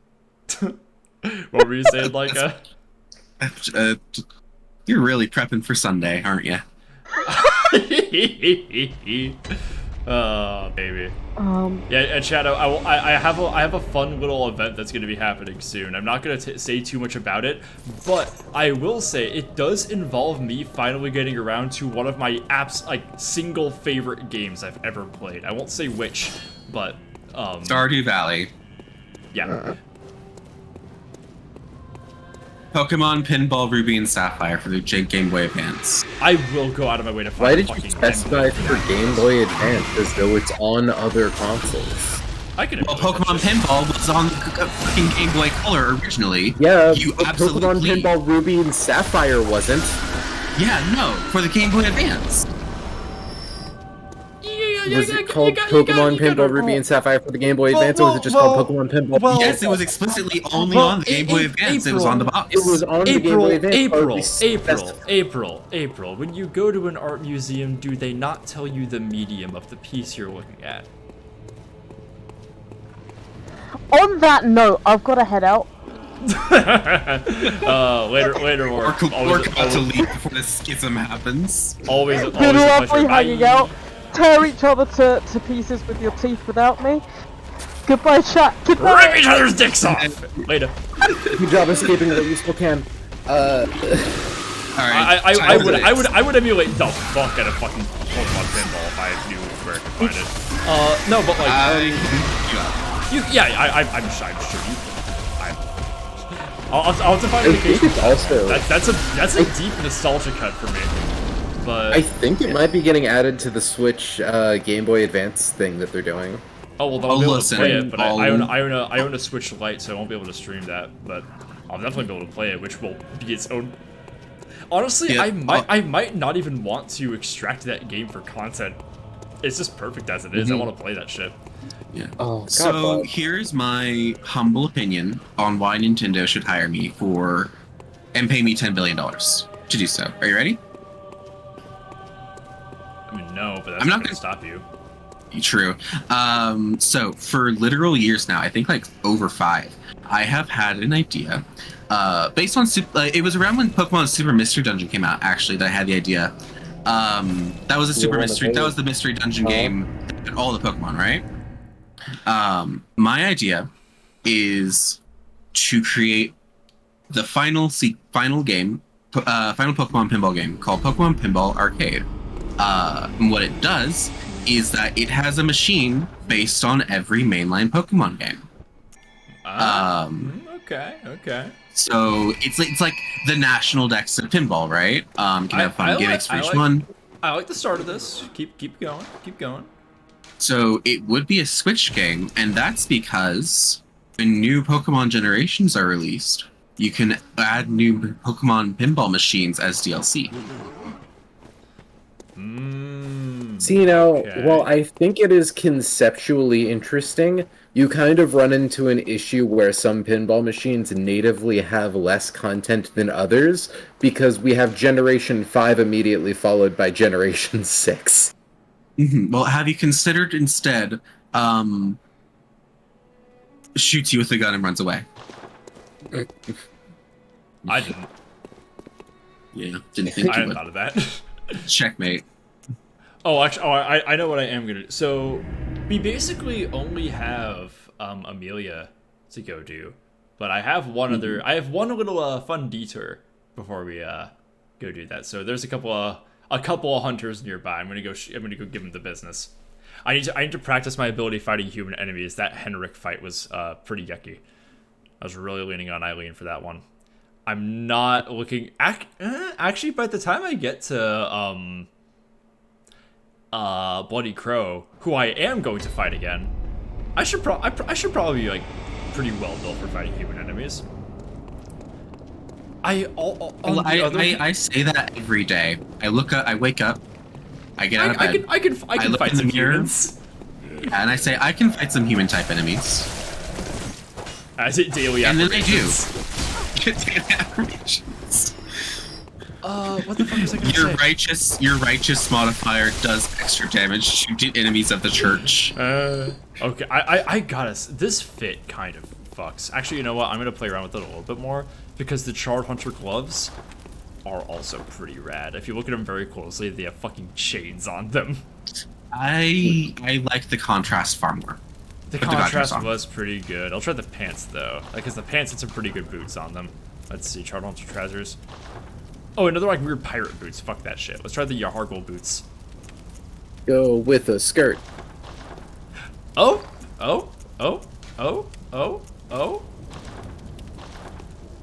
No, we said no dresses this time. She's not a dress wearer. Well, no dress with that outfit, but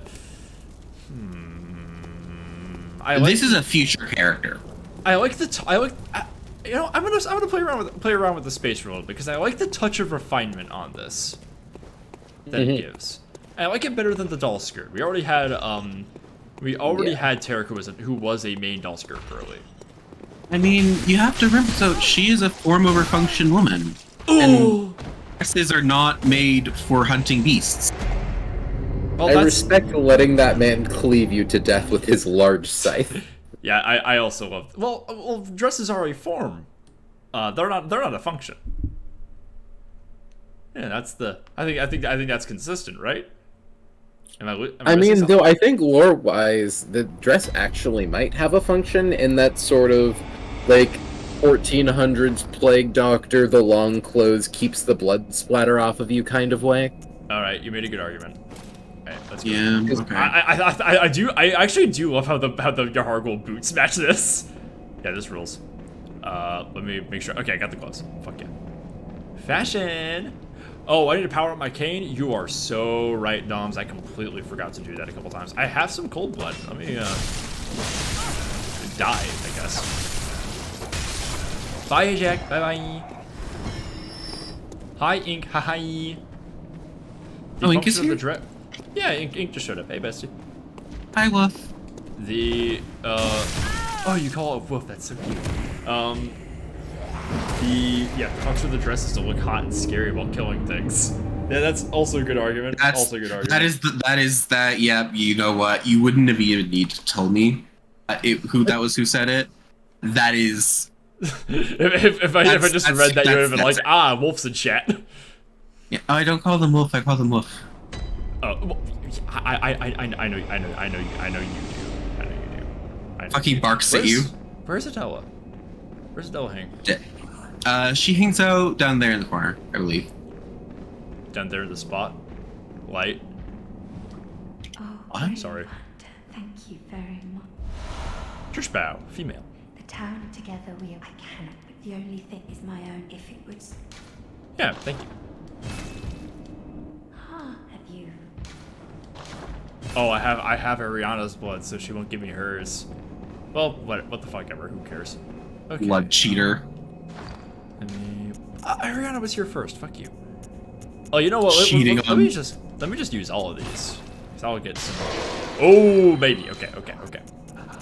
I'm not a big using all of my cold blood for like fat level up gains all at once kind of girly, but I also like to bend my values all the time. I think Myrtle is. Yeah, you know, yeah, this is RP, everybody. Myrtle is just like chugging it all down like a line of shots. She's like, let's just get this fucking over with. She hates this. This is like her about to like write a like rebuttal to Tarek's doctoral thesis and just chugging down blood cocktails before going in. Literally just sitting there, downs one last blood cocktail, and then writes at the top of the paper, in response to Professor Tarek's belief that the brain and menses can be used to think. Alright. I was gonna say earlier, we had a fun little experiment earlier about what exactly are the fields of these two characters? What did they study? And we have established that so we've established that Tarek was like an engineer. Right? Oh, right. okay. Like he made arms. Like he was an arms manufacturer and arms dealer. That was his whole thing. So it's natural. Like he's probably like the not the dean or like the department chair, right? Of the engineering department. Maybe even like all of like maybe even like the whole STEM department at their university. And like I don't see Myrtle as being like a STEM girly. I don't see her being into like engineering or any of that shit. What I think she was, because of her background, I think she's a history professor.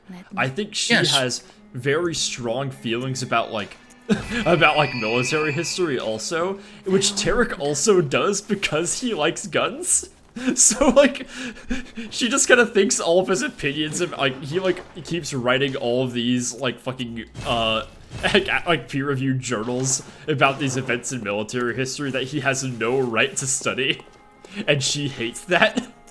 Yeah, no, like she's a nobles girl. She's a humanitarian. So, like, Yeah. her job is literally librarian. She is a humanities studier. Yeah, totally. Like that's how it works. You have to study really hard to become a librarian specifically. Yeah, and she fucking hates Tarek's mad scientist looking ass. Literally just Terrible. respond. It is a meme within their academic communities that like, oh, Tarek's dropped a new paper. Tarek is like if Edward Said were also Walter White. All right, well I'm What leaving does soon that now. mean? Good night, everyone. I'm What gonna does go that chop a clip. mean? Literally, I'm sitting here playing Voltorb Flip, trying to comprehend what the fuck has been going on. You know, past April, 5 Edward Said, minutes. the author of Orientalism and Culture and Imperialism. No, I Bills, don't. You dead. Stop. Why do you hate me? I took classes taught by his nephew, actually. Why? What do you mean why? He was awesome. He's like one of my favorite people I ever learned from. Although part of me likes to remember that fucking Edward Said just taught classes at UC Irvine. Which is an incredibly funny image to me. It's like this dude who like wrote all this literature that like pilled me on like anti-imperialism and like helped radicalize me. You could have just found this dude in like, you know, like paying for California. yeah, just You go to the beach and you see this guy with sunburn. yeah, he's just sitting there like reading like some like correspondence from the fucking department chair. Like that's just remember all these guys we're just like fucking people. Alright, let me just get a backstab on this motherfucker. Yeah, just bypass this entire fight. I didn't even know you could do this until. Yeah, you can also just spam doing it, by the way. Oh right. Oh wait, these are the ones who just keep shooting you. Fuck these guys. Yeah, you missed. Oh, the other one doesn't notice. He's like, I gotta watch the stairs. Gotta watch the stairs. Gotta watch the stairs. Not my business. Watching the stairs. Why did he make him New Jersey? I don't know. Fuck this guy. Between you and God, bud. something, something, something, gift of the Godhead comes. No. I don't know, I'm just saying shit. Chops off your pinky again. No, I was out of those.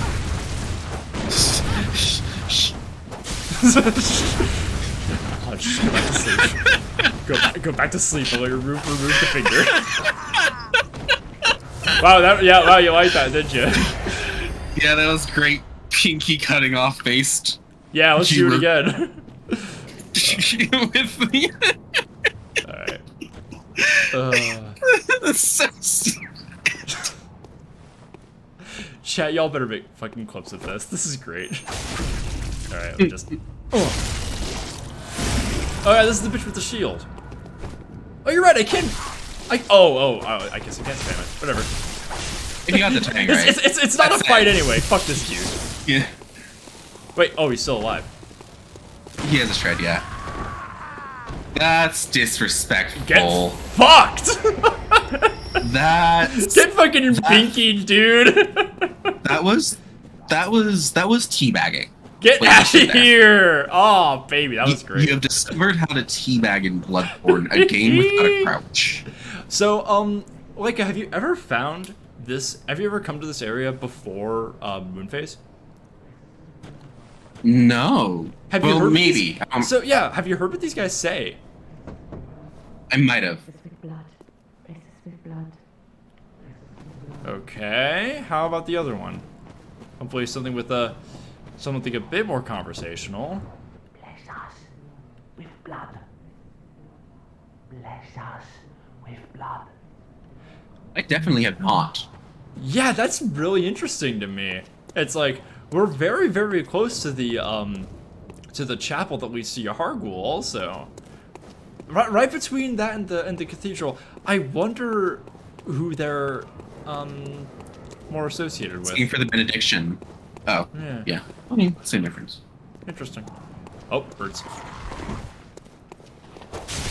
Yeah, that's why I don't use the fucking quake shield. Yeah, that was his fucking problem. I'm good. I gotta say, like, I had a bit of a heated gamer moment last stream. Like, I was a little disconnected from chat. I was like, kind of I was getting the hang of this new build and everything, and that was really fucking me up. Like, I was just getting very frustrated. I gotta say, in these like walking around and exploring sections and just enjoying this game fresh again is some of the I'm actually having like a lot of fun right now. This is really That's good. It's like, here's the thing, like I was really worried that I was gonna play Bloodborne once and the luster was gonna fade. I was gonna like it was gonna lose its charm after a little bit. No, coming back and playing it again, I still like really, really love this game. I was going to say, unfortunately, there's a reason so many people are like deeply, deeply in love with Bloodborne. Yeah, it's like it's just fucking good. Bloodborne 2 when, please? I don't know. Part of me wonders if getting Bloodborne 2 would kind of sully the magic that is Bloodborne 1. I have never once killed these guys. I have never once like tried to attack them.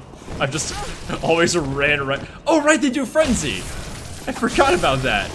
I think this is like these are the first in main world enemies that do frenzy damage to you. Yeah, it's because they're smacking you with the Hunter's Cross. Yeah, and it is. That deals super effective damage to your brain. Wait, really? Elaborate. Actually, the cross that they are wielding is what they burn beasts and hunters on. It's the first thing you see when you enter Yharnam, the big old fucking courtyard in fire. You see a big cleric beast like a motherfucker being crucified and burned on one of those things. yeah. And the hunter rune, like the blood echoes, if you notice in the top right, is just that cross upside down. Yeah, it is the hunter's. Yeah. It is the hunter's cross inverted. So this is a weapon which is made to kill and execute those who have become beasts, aka every hunter ever. Well, not every hunter ever, but you know what I mean. But every hunter will eventually. Yeah, every hunter eventually succumbs to the madness. I just said succumbed. Succumbed. Shit, can I get a succumbed in chat? Succumbed. I also want to point out though the hunter's mark, which is the blood echo symbol, the one on your items, and the one the hunter rune, is that cross inverted, which also masks the way that they hang bodies upside down in Old Yarnum and the fishing hamlet. That's the thing I knew at first, was that the hunter's mark is essentially like a corpse being strung up by its legs. Yeah, and do you know the reason that the hunters do that? Something blood dripping to the head. Yeah. What's the blood drip to the head so that they drain it faster? Because the only way to kill a beast is to drain it of all its blood. Really? Yeah, that's why the Bloodstar. So the reason the Bloodstar Beast is there, the reason why the Bloodstar Beast looks so fucked up, is because it's a beast that the citizens of Old Yarnum flayed repeatedly so that it would keep producing beast blood without it actually dying. Jesus. Yeah, Holy that's why that's why there's that one hanging from the chapel chandelier. See, now, FromSoft games annoy the shit out of me because of all, like, the esoterica, and it can be frustrating to just want to, like, know what the fuck's going on. But boy howdy, is it a delight to find that there's just always new weird shit you discover around the corner. Yeah, it's great. I'm still, I consider myself an expert in this game, and I'm still learning shit. Oh yeah, no, that's the thing. And the thing is, because there's so much theory to be had, you can kind of learn stuff about it ad infinitum. Here, let me Right. Let me look at. Yeah, you first. I was just say, I think like that kind of hits a nail on the head, April. Why Bloodborne is so beloved, like even amongst Soulsborne games, is because it matches the perfect. It reaches the perfect in between of just vague and weird enough that you can make up shit as for eternity and have fun with it, but also just cohesive enough that it doesn't feel like you're doesn't feel unsatisfying to learn anything, and it doesn't feel like you're just making shit up with nothing to go on. I would put it as like Souls games you feel like an archaeologist, Bloodborne you feel like a scholar. If that makes sense. I think that's true. I think the task of understanding Dark Souls is that of like an anthropologist, of a translator, like you're exactly. I think to continue this, Elden Ring is definitely very specifically as an anthropologist. Totally, absolutely. Very in a very Tolkien flavored kind of way. I wanna read a description real fast that I'd never really considered until recently. I think until like the last time I was in this area. Bone marrow ash. According to the workshop, this is a special bone marrow ash collected from Hemwick Charnel Lane, invaluable to hunters with weak blood tinge who require the use of stronger firearms. So there's some implications to why they were farming the bone marrow, the burned and ashen bone marrow from the citizens of Hemwick Charnel Lane. Like, why is that so important? How does that interact with your bullets, which are based off of which are literally harvesting power from your own blood? What is the fucking significance of that? Well, what the hell were these guys? So I actually have a theory. We got a few theories about this. Yeah, and I can't believe I am actually saying this. Like, I guess credit where credit is due. This is a theory that I actually worked on with my fucking Insane X. I just happen to think that they were right. So, like, fuck you, die. But cited. So, if you notice, all of these residents of Hemwick Charnel Lane are wearing red clothing, red robes, and that is the sign of Thumerians. Hemwick Charnel Lane is also explicitly, like, it's on the outside of the walls of Yarnum. Like, it is not part of Yarnum the city, it is part of an adjacency. Like, it is not subjugated. That was their... The point is... It's a principality. Sure. The point I'm making, though, is that Hemwick Charnel Lane has been, at least in my theory, because Thumerians are associated with the red robes, they are descended from Thumerians, which were oppressed by Yarnumites, and their essentially way of surviving is by harvesting the bone marrow ash for the hunters. Like, they're like, fuck it, you're sending all of these bodies to us anyway. Because, like, they function as a very good, useful thing for the city in that they're, corpse disposal. That is something you always need. It was, to me, the way that you find the rune of the captured hunter from the Witches of Hemwick could have clearly gone fucking insane with insight. Kind of improves the relationship that Hemwick Sharna Lane has along with the bone marrow ash for that. These people worked very closely with hunters. Okay. I would argue that finding Carol strapped down dead to a chair doesn't imply that they were cooperating. But to be fair, it seems like things have kind of broken down further. Yeah, like, the bone marrow ash is literally saying, like, yeah, no, this is used by and for hunters specifically and alone. And, like, the witches literally have gone insane by collecting too many eyes. Like, they have gotten too much insight. Got eyes on the outside! That wasn't the plan! Yeah, right? So, I believe what happened was that hunter is just really fucking unfortunate, because once everything started going super to shit, the witches were like, we need more insight, we need more eyes, and that's why you find the rune workshop tool on him as well, because that's literally, the rune's work is you're inscribing that physically into the inside of your skull. Okay.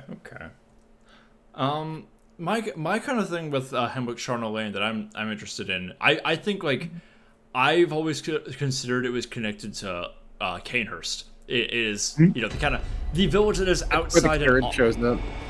Huh? Because it's where the carriage shows up. Well, it is where the carriage shows up, yeah, and you'll notice, there's a bunch of executioners wandering around there who are presumably still, like, on the Inquisition grind, like, still looking for people to slaughter. It's and the position kind of makes sense. It's this weird little forest village that is right next to the Grand Cathedral. The seat of Yardim's executive power, which is really weird. Like that, which when I think about it a little bit more, it's like the Cathedral Ward is kind of considered like its own separate little hamlet or whatever from actual Yardim. It's kind of like it's the way I understand it is that it is the Vatican City of Yardim. Yeah. It's the Vatican City district. Yeah, the Vatican borough. Okay, I can be Pope Town. So, Pope City. Yeah, but like I like to think its proximity to the Grand Cathedral and the Cathedral Ward is consistent with Castle Canehurst being kind of on the way there, because like I always think of Castle Canehurst as like the previous seat of power in Yarnum, like the old noble house. So that'll kind of make sense. It's like the geographical through line between Cathedral Ward to Canehurst and Hemwick being right in the middle implies that like whatever the hell the Canehurst blood had going on. I hesitate to say vile blood because it seems like they consider it a slur. Swallow vampires. Well, I was about to say, is there a distinction between vile bloods and like regular old Yarnamites? Yes, I believe there is. There absolutely is. Has the blood turned them into something different that is not beast nor kin? Yes. Yeah, that is confirmed. Yeah, the vile blood, the Canehurstites, whatever you want to call them, they are a unique ethnicity, I guess is the best word I have for it. I respect that vile blood is the one slur you refuse to use. I'm glad you picked up on that, yeah. The V word. The V word. Sorry, carry on. Yeah, but like that connection and like the necessary ties between like Canehurst blood being so much more, I don't know, intoxicating. Yeah, that's kind of what I'm going for. I don't know. I'm too long out when iced tea's in. Not explaining myself very well. To be fair, I feel like that's how you like that's a madman's knowledge right there. Like, you've got to be a little tipsy, a little impaired in order to properly like dive deep. You've heard it here first, folks. The way that you grow one eye on the inside of your skull is by drinking 2 Long Island iced teas. It is a perfect 1-to-2 ratio. It is a pair of Long Islands. Connections! We've just made the other insight eye. Wait till I pill you on the 23 Enigma, April. Oh, don't do that. Yeah, that's gonna fuck you up. Yeah, don't do that. Okay, hold on. Elaborate. What? Can I do it? Okay. I'm gonna be responsible about this. So, remember when I was telling you earlier about Chapel Perilous and Robert Anton Wilson and all these guys who made this concept of reaching a point of indulging in conspiracism long enough to become fucking paranoid as hell? Now, one of the things that Robert Anton Wilson wrote was called the Illuminatus trilogy, because he was one of these guys who was so obsessed with like making fun of like right-wing conspiracy culture by pretending that the Illuminati were real. Like, he was one of the guys who invented the Illuminati conspiracy theory as like a joke. And, a J-board, if you will. Yeah. And in the Illuminatus trilogy, this like this fictional series that he wrote, he also talks about this thing called the 23 Enigma, which he creates as like, he takes all these patterns of like a big historical events and dates that all have the number 23 in them. For instance, the ones that will come to mind for me were fucking Benito Mussolini took power in 1923. Henry Kissinger was born in 1923. And there's so many fucking more of these, and you start to like notice them once you latch onto this. And what Wilson is doing is like, he was, like I said, he made up conspiracy theories as a joke, right? Like, he did this constantly. He gave like lectures where he talked about like the mafia killed JFK. Did he accidentally convince himself of his own conspiracy theory? No, not quite. Okay. But like one of the things he did was he would like give lectures talking about the mafia killed JFK conspiracy theory as if that was like real historical fact. The point of why he was doing this, April, is that because he was part of this group of those esoteric anarchist nonsense guys. Go on. I'm gonna get to that. Like, all you have to understand is that like him making up like these conspiracy theories is an intentional like joke. And with the 23 Enigma, it's not though.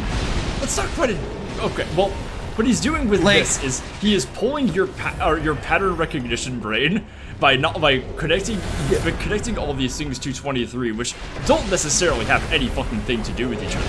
It's just like if you pull enough of these dates in common enough, your brain just kind of starts to associate the number 23 with all this important historical events, and it gets really difficult because you start to notice it in other things, like in The Wire. The Wire will also use the number 23 in like cop cars and like other random shit, and it's partially because the people who made The Wire were writers who were very influenced by Anton Wilson and all of these guys that like is talking about. And also, it's unfortunate that Michael Jordan was a very famous basketball player. Oh no. Yeah, so it's like, it's one of these things where you learn about this thing, and I think it's a very helpful tool to help you recognize the coincidence in some things. What's your take?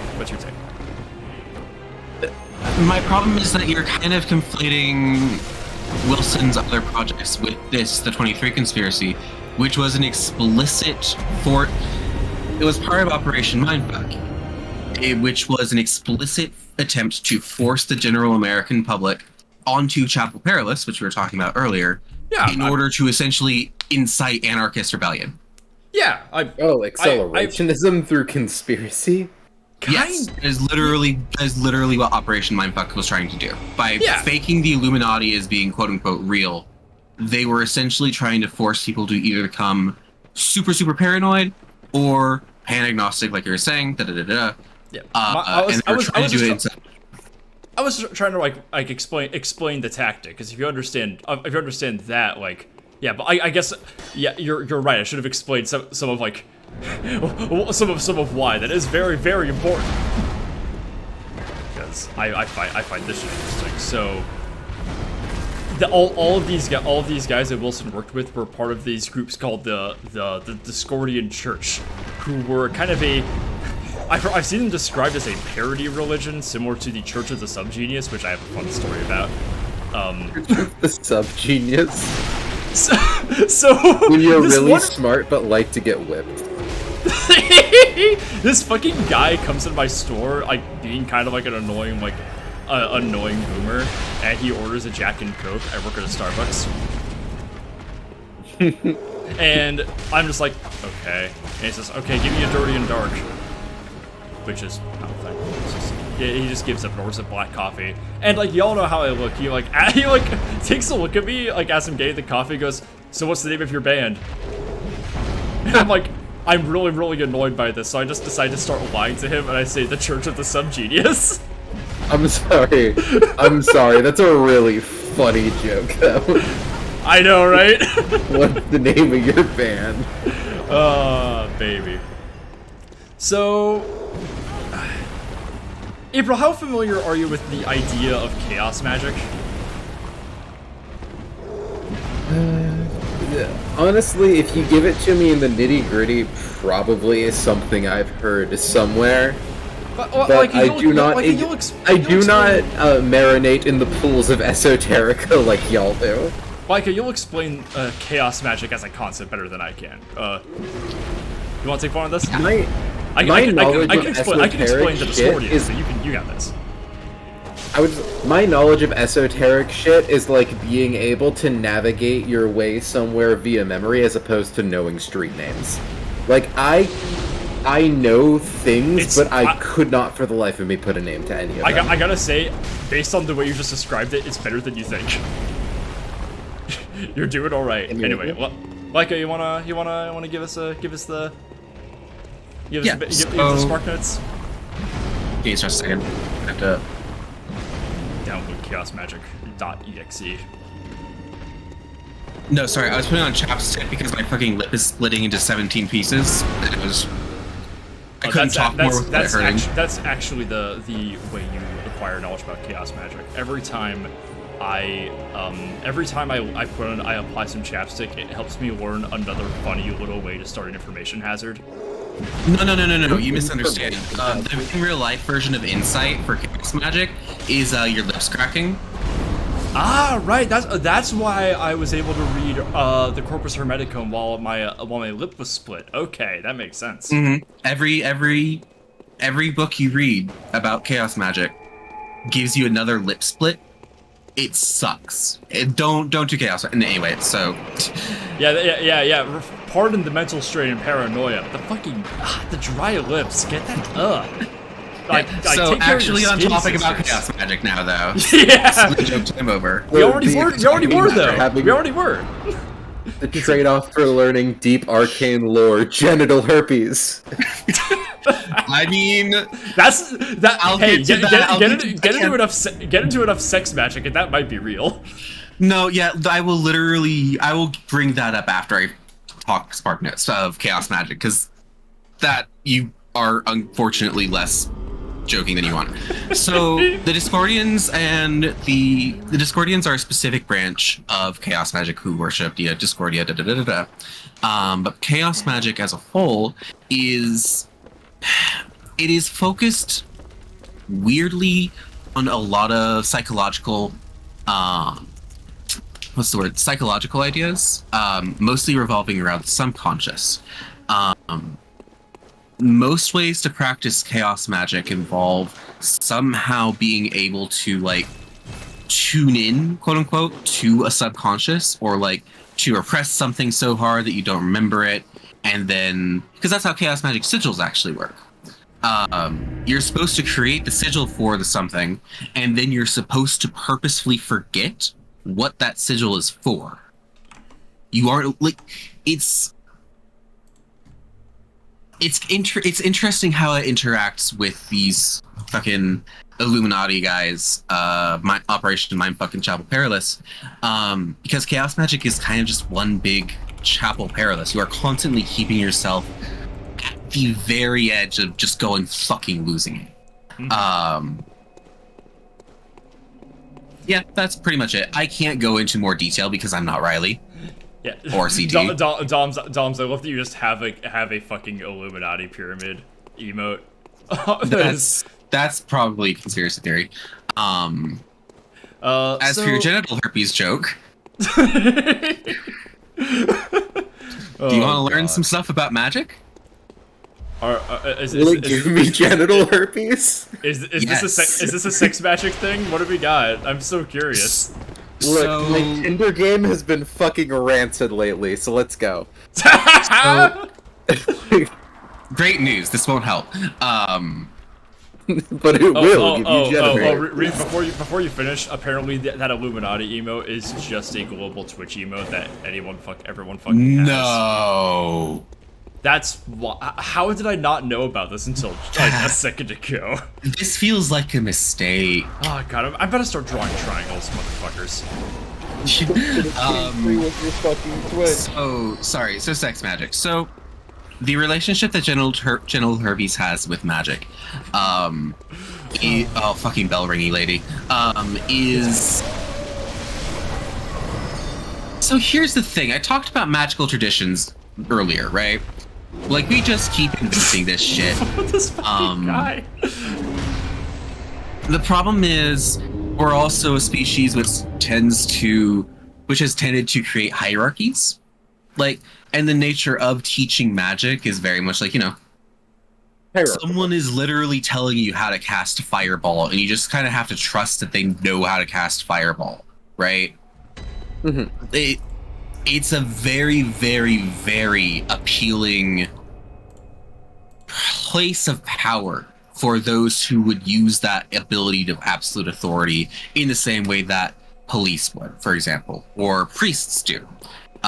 Because if you can say, oh, well, God told me so, or oh, well, magic told me so, or oh, this is just part of an ancient Oriental ritual, or you get the point. You suddenly become... I was gonna say it even goes beyond magic to sort of the, using quote-unquote science to justify atrocity or hierarchy. Appeals to authority, right? Yeah, because isn't that basically kind of the grounds of all the fucked shit we tried to do with eugenics? Yeah, in a way. So the reason that you joke about genital herpes, magic is kind of in the supernatural is kind of like the ultimate trump card for appeal to authority fallacy. Like, if there's reason why so many cults and high control groups are rooted on occult traditions and quote unquote occult traditions and principles and ideas of it, it's because you are able to just say, oh, well, I'm the high grand wizard who's God's favorite little boy, and that's why you have to have sex with me. Yep. Which isn't to say that all sex magic is related to cults, obviously. Like, that's not it. That's not it at all. No, it's just like there's a point where the fucking cult leader who slide into your DMs will definitely start saying, the more nudes you send me, the closer you'll be to fucking escaping samsara or whatever. Yeah, because it's just like any position of authority where it is very hard to track whether or not that authority is deserved, and it is hard to say to others within that community, this guy seems like he's abusing his power of authority because it was vested in him by God and or magic. Actual fucking sex magic, just in general, like as it's been practiced throughout history, kind of gets really cool, honestly, especially in certain places. There's, I mean, I shouldn't have to explain it. The divine act of creating life, like you are. This has some roots. Yeah, like we have had a history of thinking that maybe sex is magical somehow.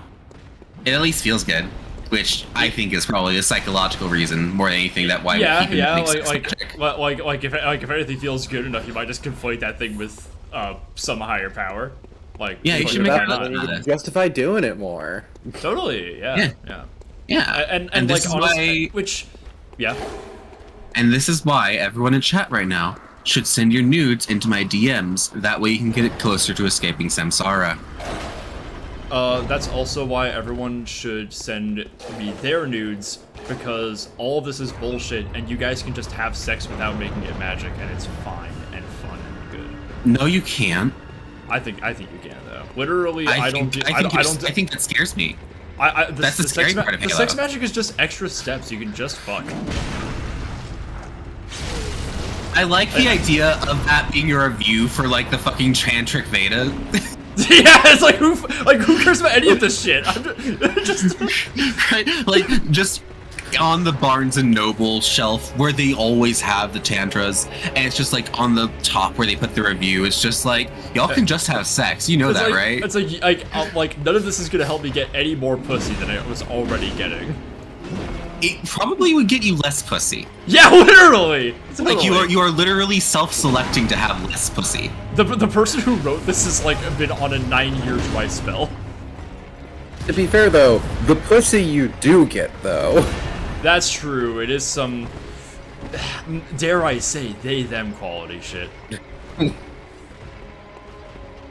Maybe even he, him. Pussy. Sorry. Oof. I'm sorry. No, hang on. I'm sorry. I'm sorry. Are you implying that... I'm sorry. Are you implying that Datatreya, the fucking legendary mythological demigod figure who is said to have written the Tantra, are you saying that he's on a 9-year dry spell right now? Like, right now? Like, he wrote the book recently? Yeah, that's exactly what I'm saying. That's exactly what I'm saying. I don't know what the fuck's going on. I don't even think that's the most controversial of the claims I've made around you. It isn't, but it's one of the ones that involves religion, so I automatically become like 10 times more able to you be have like, to say wait, this is some. weird. Oh shit, I'm stuck. You got stuck. This shit rules. But going a little bit back, so that's kind of the basis of chaos magic. It's based off these, fluctuating self-induced forms of psychology, and whatnot. The Discordians, the guys that I've been telling you about, the 23 Enigma, the Illuminati, all these fuckers, they were specifically responding to a little group called the John Birch Society, and they were like the first modern right-wing conspiracist group, right? Like they were the first guys to be like, it's the Illuminati is actually behind the communists and the Nazis and the Jews all at once. Yeah, that shit. Yeah, they're they were real Cold Warriors. They're like that period, right? And they present a split in what's called consensus reality, and that is like a generally agreed upon notion of objective reality based off of the means and modes of the time, whether that's like science or religion, like whatever like the whole like society decides is physically real. And this guy named Kerry Thornley and his friend Greg Hill, they independently decide it would be very cool to make a religion based off of the Greek goddess Eris, the goddess of chaos. Because see, I thought you were gonna skip ahead a few steps, be funny, and say it'd be really funny to make a religion based on killing JFK. I was gonna build up to that part. I was gonna build up to that. Yeah. So, no, like that's what I was saying. I thought you were gonna skip ahead. I'm building up to that. So, they decided it would be really interesting to make a religion based off of Eris, because that was the only god that Greg Hill had seen any evidence of existing. Right? Chaos, That he was very anti-intellectual design. Yeah, absolutely. Now, this really takes off when Kerry Thornley, Greg Hill's partner, starts intellectual partner. I don't think they I was about to ask. They explored each other's bodies. No, not as much as Thornley explored. Well, I'll get to him. So this all came to a head when Kerry Thornley was being investigated by the Warren Commission, and a guy named Jim Garrison for his involvement in the JFK assassination. Would you like to know what his involvement was, April? Would you like to know how Kerry Thornley was in? I would tell you anyway because I love this fucking story. Kerry Thornley was like best friends with Lee Harvey Oswald, and looked a lot like Lee Harvey Oswald, and constantly made jokes to Lee Harvey Oswald saying, "Wouldn't it be funny if you killed JFK?" And also lived very near Lee Harvey Oswald. Yeah, the two like lived in the same know. town for years, and he claimed to have never seen him. So Jim Garrison, who's inspecting him at the same time as like the second gunman theory becomes popular, because again he looks like Oswald and could conceivably be like an Oswald double. He starts getting harassed by this like crazy conspiracist guy. And he starts getting together and starts sending, and he and Greg Hill send him a bunch of letters claiming to be members of the Illuminati, being like, trying to fucking shake him down. And yeah, this starts this whole thing where they start to spread information about the Illuminati, a group that had long since been dead and held no political power, as being like the ultimate like they create the Illuminati conspiracy basically. And but they also do this in line with sending, like they send this to like mainstream publications and shit, right? Like they bombard them with all these weird crank theories. They also send them like actual earnest like political incitements, like to start like a nationwide rent strike. Like they actually want to like start like organize people. That's what Alika's talking about with Operation Mindfuck. To start to like cause so much confusion and political incitement to get everybody to the point where they reach Chapel Perilous in a specifically very anarchist way. Now they reach Chapel Perilous and then decide to kill the president. Wouldn't that be nice? Well, the president died first. The president died first. That's because everyone reached Chapel Perilous, my friend. I suppose. Now, April, do you think that the whole of the United States has reached a point where they have discarded their paranoid ways and become pan-agnostics?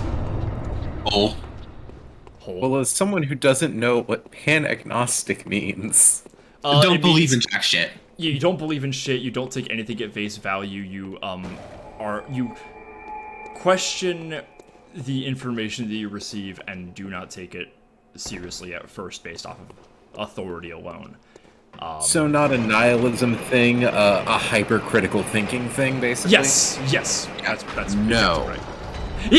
Yeah, exactly. What they have done essentially is their very well-intentioned operation has turned into QAnon, right? Yeah. So. Well, at least QAnon is a way that phenomenon manifests.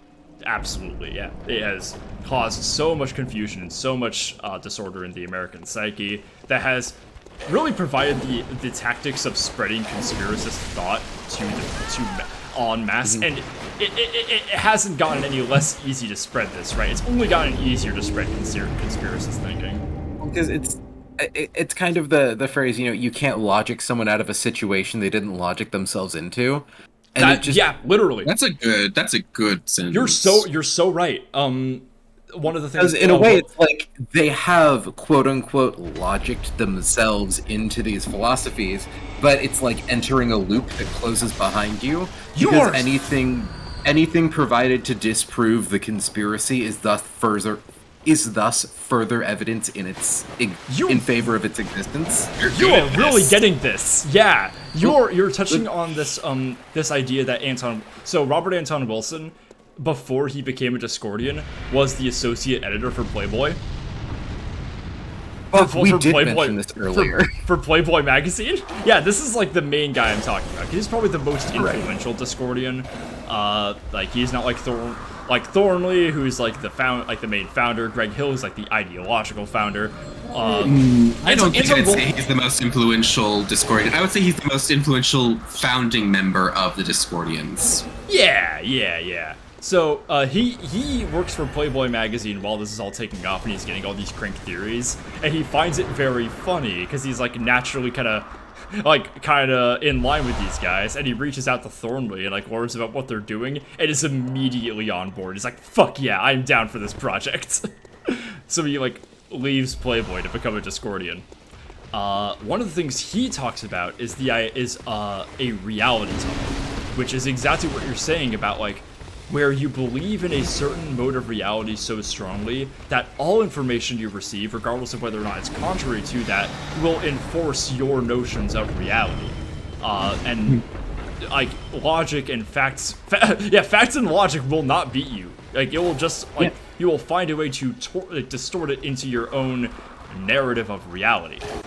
It's like it's a phenomena that I kind of experienced firsthand back in December, because I watch a lot of stuff kind of, vaguely political, talking about conspiracy and, kind of the terrifying way in which fascistic rhetoric has kind of arisen in the states and whatnot, and really the world at large, and how so much of it is kind of based on these paranoid, self-fulfilling prophecies.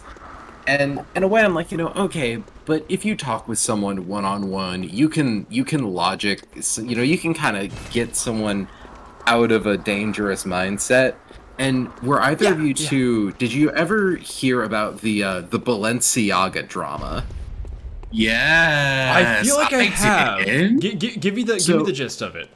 So in short, back in like November, December, Balenciaga did a photo shoot, and I forget specifically what products it was for, but for part of it, it was showing, like, the imagery was, like, young kids holding their, like, childhood toys, but the childhood toys were done up in, like, bondage gear, basically. Like, there was a girl holding a teddy bear that was wearing, like, a harness. I think one had a ball gag. And I don't know, it's artsy shit that I don't understand, but it's, it's whatever. It's something that you kind of throw. Because it's fashion. It's bad. Yeah, and it's a thing you throw like a suspicious side eye at, but it's kind of whatever. They're weird, artsy Italians. Then later, there was an advertisement for a bag that they were selling, and it was scattered. It was on top of a desk with a bunch of scattered papers to make it look like a kind of an office setup.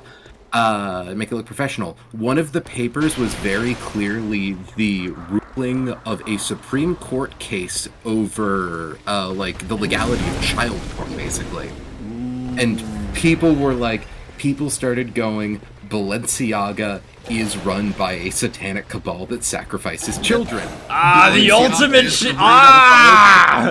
That is pedophile cabal. Balenciaga starts with like ball, and I'm talking to this one lady who I'd been chatting up for like 2 months at that point. She was really sweet, really fun, and we get onto the fucking Balenciaga thing, and I'm like, wait, what, you believe the Balenciaga Satan thing? And she's like, well, it could be, and I'm like, okay, but what's the evidence that we have? It's more than likely that there's definitely some sick fuck who's getting a kick out of that joke, but it's not like we've got, like, this is so, if the top heads of Balenciaga are having this, like, pedophile satanic cabal, that, like, there's no way that you could keep something like that on lockdown forever. Atrocities like that are impossible to just keep especially if you're literally coyly hinting at it in very public. It's like, if you were trying to keep that secret, why would you put it on a fucking desk? It's like, it's they're overconfident or something, and they bring up the name thing, like a ball, Balenciaga. They're trying to create signals. It's all on purpose. And I'm like, Balenciaga's the name of, like, their founder who founded the company in, like, the 1800s. And she's like, I guess the family must have been in it for a long time. And at that point, I realized, I'm like, there is no amount of evidence I could provide to the contrary that will make you believe something other than this. Totally. Because in a way, it is like a faith-based belief in God, where you can believe that it exists, but because there is no way that you can absolutely prove beyond a shadow of a doubt that it does not, It is faith-based. it is faith-based. And April, Yeah. April, you know that, oh, son of a bitch, you know that fucking, you know that George Bush quote that's stitched into the fucking Revengeance Maxor video that you once showed me? Oh, good. The, Evidence we of absence choose one? truth over facts! That fucking one. Sorry, could you say that one more time? You cut out of it. We choose truth over facts. It's that fucking Oh. line. That is like, it's like, oh, so that's like something people like, that's not like a funny like cracked up Bushism. That's like a thing people actually believe. Yeah, Bush got there from this, and the thing is, the reality tunnel is a very terrifyingly effective tool for high control groups and cult-like groups. Like, reality tunnel is how turfs happen. Totally. Like, yeah. full stop. Reality tunnels become exponentially more dangerous the more people are believing in that reality tunnel, right? It's essentially a Because every person that believes in it expands the legitimizing force behind it. Precisely, and will actively work to convince others to get into the reality tunnel. Totally. You have like So- a group of people who like constantly are reinforcing your own narrative also. Yeah. Like, That's the thing. You get a small group of people believing in a vague concept and it's a cult. You get enough of them together, it's called a religion. You know, yada yada, I hate edgy that quote atheism. so much. But you know what I mean, though. It's the general Yeah. vibe of a quantity of people provides a legitimizing factor to it. That is an Exactly. You know, accurate way people- to describe the people power. I understand others it's a at the cringe, same- edgy atheist post. Yeah, no, it is the same reason why people burned, again, mathematicians at the stake for suggesting a non-geocentric universe. Because enough people believed that this Earth was the center of the universe that it didn't matter what facts were saying. Yeah, and that idea that challenged their notions of reality was so dangerous that those people had to die. Isn't that right? Quirked up the Marion goaded with the sauce. He's having a great time. Leave him be. Feet, Party foot, rock son of a is bitch. nice. Gotta cut loose, foot loose, kick off your fucking foot loose. Feet, foot, feet, dits on your fucking feet. As opposed to your fucking eyelashes? Yeah. So anyway, Yeah. So, oh God, See, that, personally, we during the went era off on that for a people- fucking minute. Jesus. Yeah. I say, personally, my favorite thing, though, from the era of people refusing to disbelieve geocentrism is mathematicians trying to explain, like, retrograde motion in, like, planets. Like, to the Pope. you know, it's like the idea that, like, oh yeah, no, Mars actually, it goes, like, in circles in its orbit around us, where, like, it's like it does a little, you know, it, like, moves in loops as it does its bigger loop around us, and it's like the absolute Yeah, so to fucking explain crack retrogrades, that right? explanation. Yeah, exactly. I just- love I that just- fucking one. It's so like, what if planets actually did that? That would be so cool. I hated my sorry. my astronomy course that I took fucking aeons ago, not because I think that it's like bad or lame or anything, but just that like thinking about space too much spooks the fuck out of me. But like I get learning that. I get that. I get that. learning about like retrograde and all that stuff is very neat.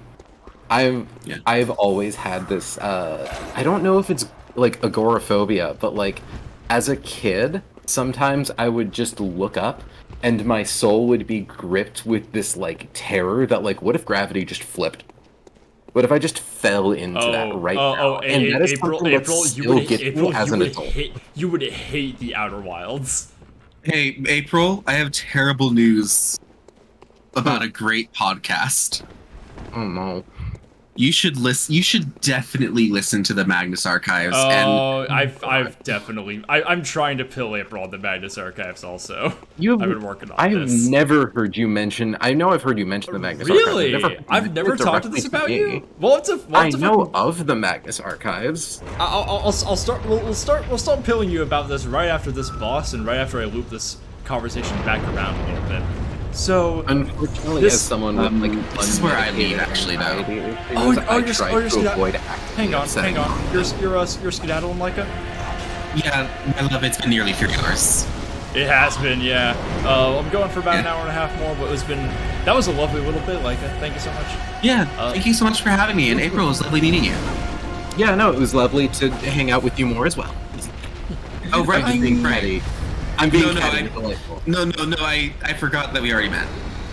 Again. All right, bye. Bye. Have a good night. Okay. So while I'm fighting I hope I Hubby didn't come off here- as too catty. I was trying to be silly. Yeah, you're good. So so the whole idea that we just went into about like reality tunnels and like the whole syncretic nature of conspiracist thought is like, this is kind of like all of this thinking, all of these reality tunnels creates this kind of a loop where everyone becomes like so dug into their own like notions of reality that are so far gone away from the actual materialist conditions that govern society. And part of the idea of Chapel Perilous is it kind of brings you that moment brings you back to looking at the actual real world that exists and the stuff that really matters and shapes people's lives. And that's kind of what Operation Mindfuck was about. It was about like bringing everybody to that point so that like all of the like mania that was slowly overtaking American society after the Kennedy assassination would be redirected into political upheaval. It was all to break everybody out of that space, out of their reality tunnels, into anarchist action. Just don't understand the thought process that instilling paranoia would somehow break the reality tunnel instead of like It's like you putting it in lead. provide anybody enough like stress, enough like cognitive dissonance, it will bring everybody to that point. Like that was the goal, was to create such a widespread phenomenon that like everybody would but unfortunately so I think the goal of Mindfuck was definitely very it was noble. They were I understand, like they were trying to, there was a fair tactic to attempt, but it did not work, is the thing. It very definitively did not fucking work, is the problem. Seeing as to how we currently don't live in a communist utopia. Yeah, considering that a reality TV star was the president a couple years ago, and we're still And, fighting like, over whether, 2 and we're decades still fighting before and we're still fighting over whether or not one company that makes voting machines in one county in one state single-handedly overturned the election. I don't think people are arguing that anymore. I think at this point, any discourse related to Dominion is strictly how much money are they going to get for suing the shit out of Newsmax and Fox. I'm so fucking excited. I hope they make so much fucking money off that shit. Well, no, it's like you know- I don't know how political you get on your streams, but plenty. We're definitely entering a very interesting point with like we're kind of reaching a climax of kind of the bizarro fascistic rhetoric that we've been seeing kind of coming out of the Republicans for the past almost decade at this point. Yeah, the mask has kind of been off for a little bit for the last couple of years. It's less that I wouldn't say a couple of years. I would say 20. Well, no, I suppose since Jan 6, but it's like fallen extra hard recently with the like big anti-trans push. Totally. That's absolutely a fucking mask off thing. And in a way, I almost kind of wonder, while everything is really fucking spooky right now, obviously, that it might be a good thing. Because they might be kind of playing their hand too soon. I really strongly agree with that also. Yeah. Because the thing is, like, people don't give a shit about Donald Trump as much anymore. Have you seen the clips from CPAC? I don't believe I have, no. So CPAC is like the Conservative Political Action Conference. It's like their big thing. It's where the recent quote of like, you know, the eradication of transgenderism was said. Fun to have that spouted at a mainstream conservative political conference. Awesome. But like, fucking Don Jr. was giving a speech there, and the crowd was half filled. Like the theater was pretty fucking empty, and it was like that for most of them. And it just doesn't feel like Trump is able to rile people up at speeches anymore. And as long as he exists, because the thing is, I don't think Donald Trump is like an out-and-about committed fascist. I think he is a man in desperate need of love and attention, and that's the easiest way to get it. Yeah. You know? You and I have talked about, like, you know, the opportunistic fascist before. Absolutely, like, that makes sense. It's because there was this little point like right before he really gained influence in a political sense, where I'd say like kind of like like more progressive ideas were kind of the mainstream, right? And and gay flag at one point. Before we reached where we are now. There's a lot of like resentment on the right that he was able to like take advantage of and kind of subvert his own language and kind of draw everybody in without like actually, you know, saying the quiet part but not loud yet was kind of what he was going for a little while. Now that the quiet part's being said louder anymore, there's no more like he's lost his steam. There's no mold to break out of anymor.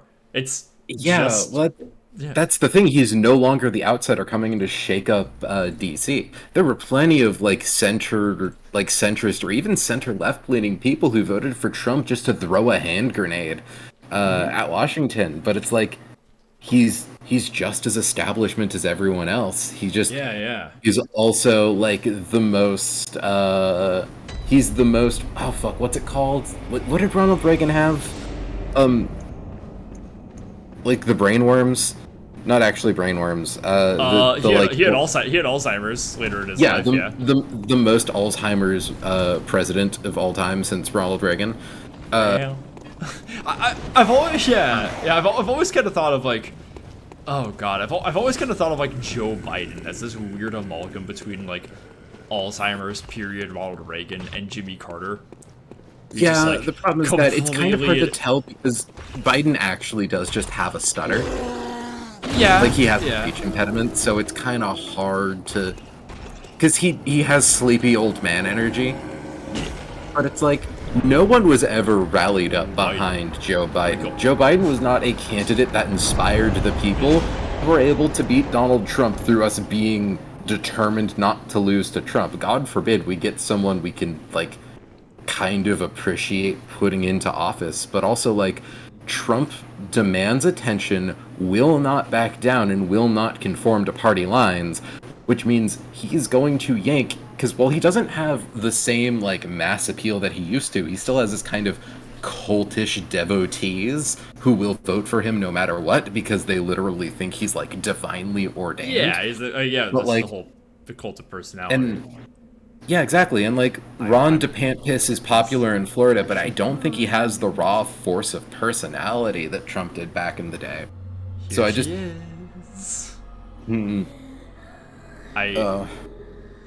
the hottest lady we've never seen. I don't care. We've seen enough. Something about that noise just feels erotic to me. I was about to say that statue is 1,000 furries after they saw this boss. Oh, baby. It's me right now. Hi. Hi. I'm sorry, just political discourse to coming over a literal dog. Again, you don't know this, but like that's the vibe of fucking all of these. Okay, so my weapon is pretty chunky right now. Joe Biden inspiring Biden, wake up. 9/11. Oh shit, visceral? Hang on. Oh damn, I missed it. I didn't realize I fucking broke the bones. What? Broke the limbs, whatever.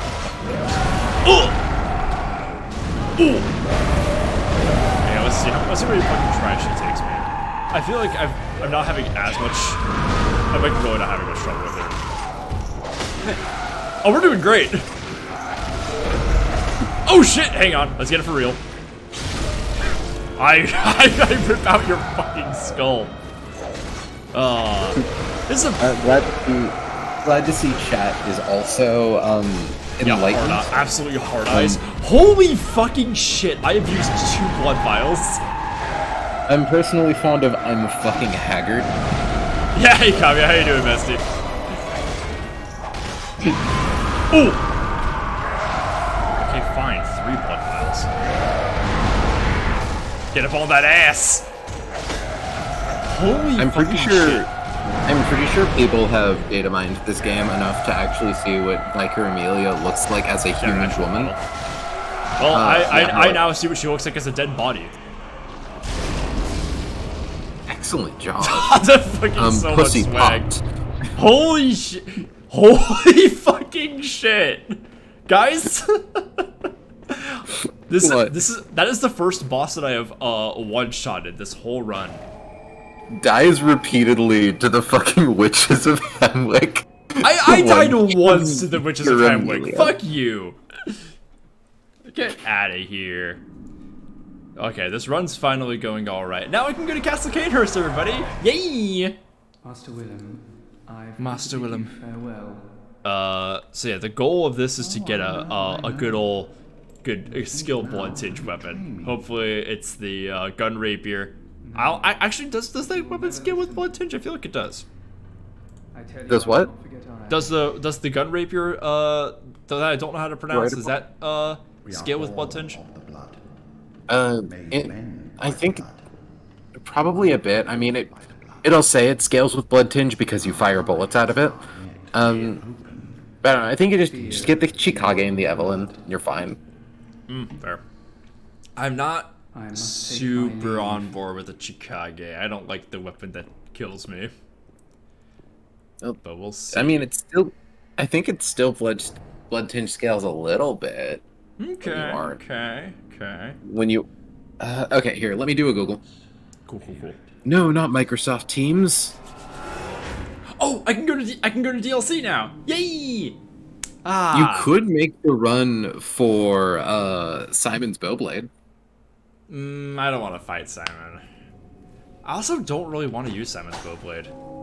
I think it's a cool weapon. I just want to use the others. Okay, so scaling is... Oh, Chikage actually scales C with blood tinge, which is its highest scaling. So it's a mostly blood tinge weapon, and the rapier. Sorry, the rapier. Very well. The gun rapier. How about that one? Oh, the right bush. I'm gonna do. Should I level more skill, more blood tinge, more vit, more endurance? Funny enough, well, you should probably get fit because you have like none. Yeah. You didn't fucking need it for that fight though. Hey. This feels right, guys. I'm so happy now. This run is good. Okay, April, you didn't watch the VOD from last time. Do you want to know when I first died? Here, before I do that though, heads up. The right pulse is C scaling, finesse E scaling, strength and blood tinge, D scaling arcane. It's an arcane weapon. Interesting. Notably so is the Chikage. Wait, that one also has D arcane? Yep, it has better arcane. Oh, right. Than Okay. So it's mostly a skill weapon. Then the right pulse, yes. Yeah, then I'm not as interested. I'm mostly interested in the Rakio with an Evelyn maybe. So, do you want to know when I first died in this run of the game? Please tell me. To the cleric beast. I beat the werewolf, and then ran through Central Yardom to get the saw spear. Then ran around and opened every single shortcut in Central Yardom, and got the hunter's garb, and then fought the cleric beast and got down to half health with like 2 blood vials. So why do you make ill-advised choices? like, I was really close to fucking beating that thing without ever accessing the hunter stream. Oh, I really wish I did that. I want to go back and fucking like attempt to see how far I can get with the no hunter stream run. Notably, there is some additional info coming in from chat because I am a bimbo who only half understands how these things work. So arcane scaling. I actually know this. Can I, I'll take point. Oh, yeah. Yeah, so the arcane scaling with most weapons is not actually, like, most physical weapons do not, like, do more damage, base damage if you have a good arcane. What that means usually is, like, if you're applying a bonus like the empty phantasm shell or fire paper, it means those things scale better. So the state driver, for instance, which is the weapon that I made, has C's on skill, strength, and arcane. So its arcane scaling is actually, like, when it's upgraded to the max. So its arcane scaling is actually better than most. It's a very good quality build weapon. So yeah, and also if you're using gems, to convert damage, that is also what that means. Hello, Alfred. I almost called him Simon. Something to discuss. Just tell me what. Tell me about the corrupted Vileplugs. He looks like he'd call me a slur and not in the fun way. A bit of wisdom from the eminent master Logarius. But it's Solaire. It's our boy. Oh, oh, you like my new look, Tara? Castle. It was there that the first. I'm gonna do a fast run through fucking Castle Canehurst so I can get all the drip, because that'll make some fun fashion time. The ruler of the Vile Bloods is still alive today. Also, if I beat Darkbreeze Parl, I can do that and go talk to Jura and get his set. For the path That's appealing. to Canehurst Castle. Okay. I bid you may the good blood guide your way and whatnot. I think choir gear would look pretty good on this bitch. What do we think? No comment. Okay. Mostly because I don't remember the faction all that well. It has been a bit since I actually played through Bloodborne. You remember the girl who hangs out in Bergenworth with the whip and the Call Beyond? Oh yeah, her. Yeah. Yeah, that's I'm talking about her gear, the choir. Oh, the white outfit. church. Got it. Yeah. Well, no, not sorry, not white church choir. Different shit. Sure. The white church are Bloodborne Doctors Without Borders. The choir are Bloodborne CIA. Doctors Without Borders. I mean, they really were without borders. They were literally they intentionally got themselves sick. More like Doctors Without Boundaries. Got it. So in that case, the people who know shit about weapon scaling and stuff, because arcane doesn't apply without yada yada. Because I could have sworn that the Chikage uses like 2 different scalings. Wait, is the Chikage the one you get at Canehurst, or is the Rakuya the one you get at Canehurst? The Chikage. The Rakio is Lady Maria's weapon, and you find that at the bottom of the well in the fishing hamlets. Yeah. That is the one where I fucking gun parried the whale. Is the bluntage scaling there still applicable on that and the Reiter Pulse, or are those specifically if you're in blood mode or if you're shooting the gun mode? Oh, that's a good question. I don't know. Well, because that's what I was trying to figure out earlier. I know that. Yeah. I was gonna say, I definitely know that it has good blood tinge scaling once you're in the losing health actively mode on the Chikage. Because but I don't know if bleeding. Yeah, but I don't know if it actually actively does that in the moment. Cause like does physical damage? See, it mentions that it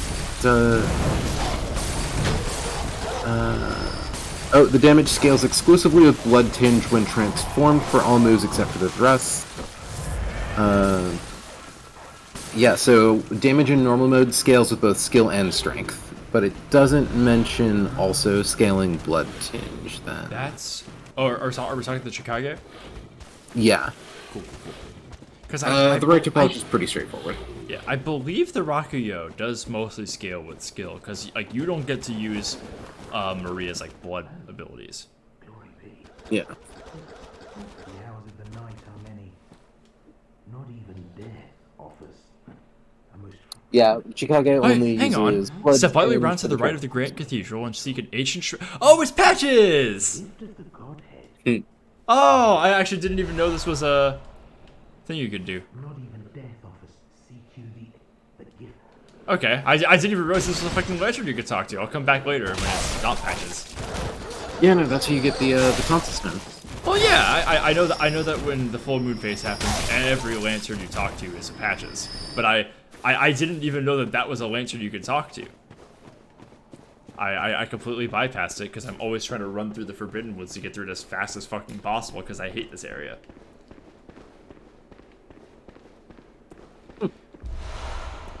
I feel like it's a pretty cold.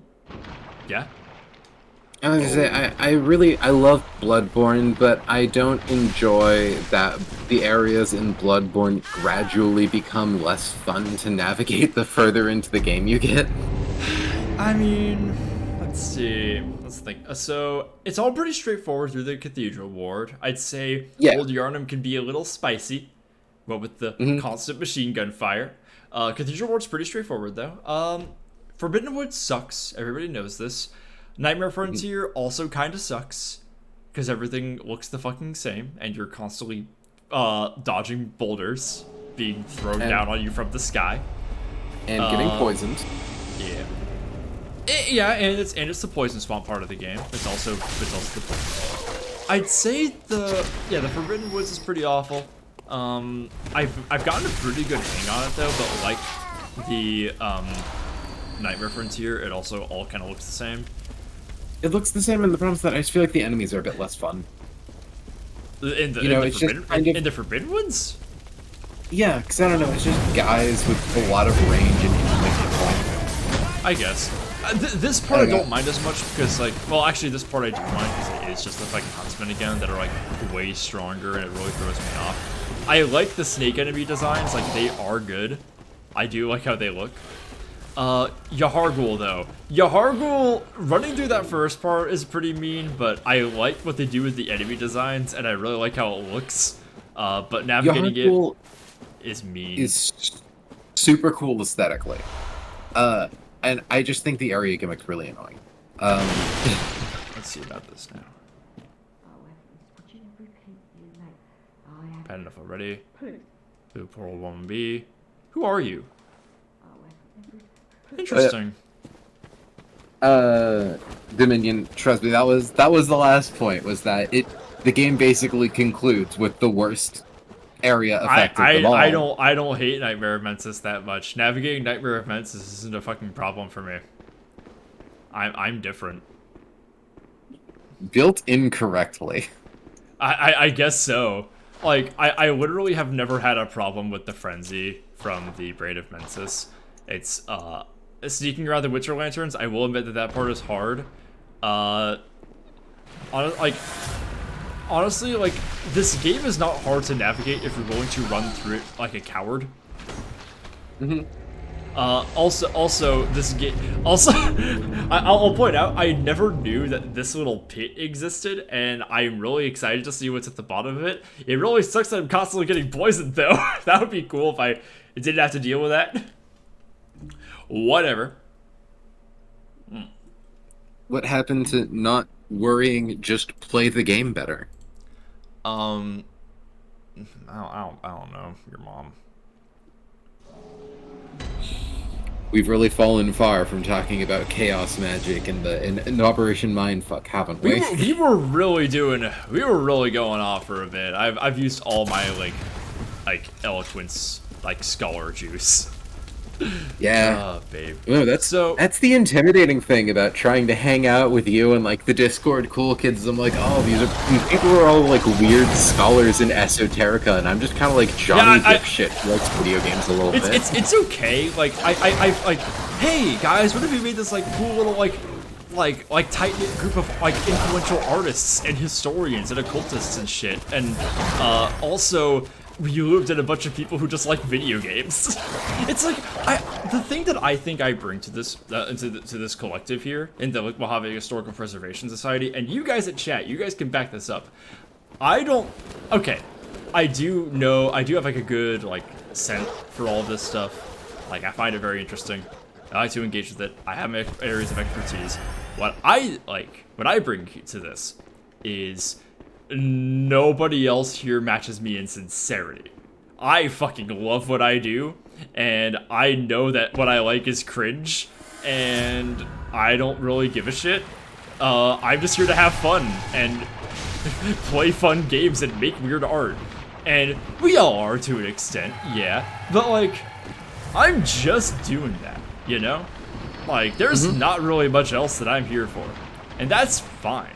That's great. That rules. And you know what? You guys love me. And also, I'm hot. Yeah, I know. I know I bring sex appeal. Yeah, we all know this. Yeah, Mojave's hot. We've all seen her. It is the...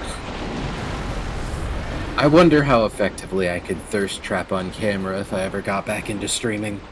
Or, you so it's not if ever. I want to so badly. I really want to get back into streaming. I just need to like... Chat, none of y'all know what April looks like. I do, and I'm here to tell you guys, April would fucking, have you guys floored about it. Alright. Let me, I don't know, is it the height of hubris to say I think I'm pretty conventionally attractive when I want to be? No. It's the worst part about being confident in your appearance is then people can tear you down for it. Also, what a fear in my heart, but you're so supreme, by the way. Nothing. Pardon? I gave my life, not for honor, but like, for you. Oh, snake eater. In my time, there'll be no... We're back at the beginning, guys! So I'm glad. Imagine being the poor motherfucker who was digging that grave and then fell through the floor into the giant poisonous chasm. Like, I never fucking thought of it that way! Like, you're in a fucking graveyard right now and someone just fucking busts a shit, somebody dig a hole! Falls into a chasm. Oh, fuck, the guy who first! I should have listened to Mojave! They said that there was chasms out there! I forgot. I've gone this far and I still haven't talked to fake Yosefka. Oh, well, splendid. Your suit. Then tell them upon this time well. Okay, so that being said, absolutely batshit plot point, by the way. I know, it's awesome! Like, it's just so fucking out of left field. Oh, you know that kindly nurse character you may have talked to once? Yeah, somebody killed and replaced her and is now, like, deceiving you to kidnap and experiment on people? But not only does it require you to go out of your way to talk to someone you have no, like, gameplay requirement to go and talk to, it expects you to go back and talk to her again after you've changed game state. Yeah, it's like it expects you to, like, there is no reason that you would wake up from the hunter's dream, walk back to the door, talk to real Yosefka, leave, die, and then come back to the clinic later. You've already explored it. For all you know, there's nothing else to do. Well, that's it's the very. thing. Oh, what's this do? Oh. Gold blood gem. Let's see what this does. Can I even fucking use this? I'll be right back. I have to steal my girl drugs from the bedroom. Oh, what's this? Attack versus beast set. That's pretty yummy. Hey chat, how are you doing, guys? I wish I could. Havoc says I wish I could stream because I'm very cute and deserve to be looked at, but I'm very camera shy. You know, Havoc. What I recommend. I recommend streaming off camera for a little bit. I recommend teasing the face reveal for a little bit. Give him your voice a little bit. Let him paint a picture. Let it paint a mental image. Also, cooking porn. Yeah, nothing's hard.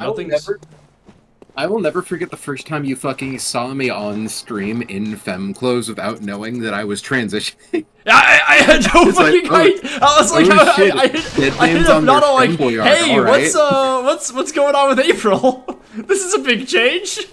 And then, Welcome. What is it? that was the funniest fucking way to learn about that shit. I feel like there's like people that I know in real life who have like see what I'm about here and are just like, oh, I see. So so Sebastian's got a little spicier then.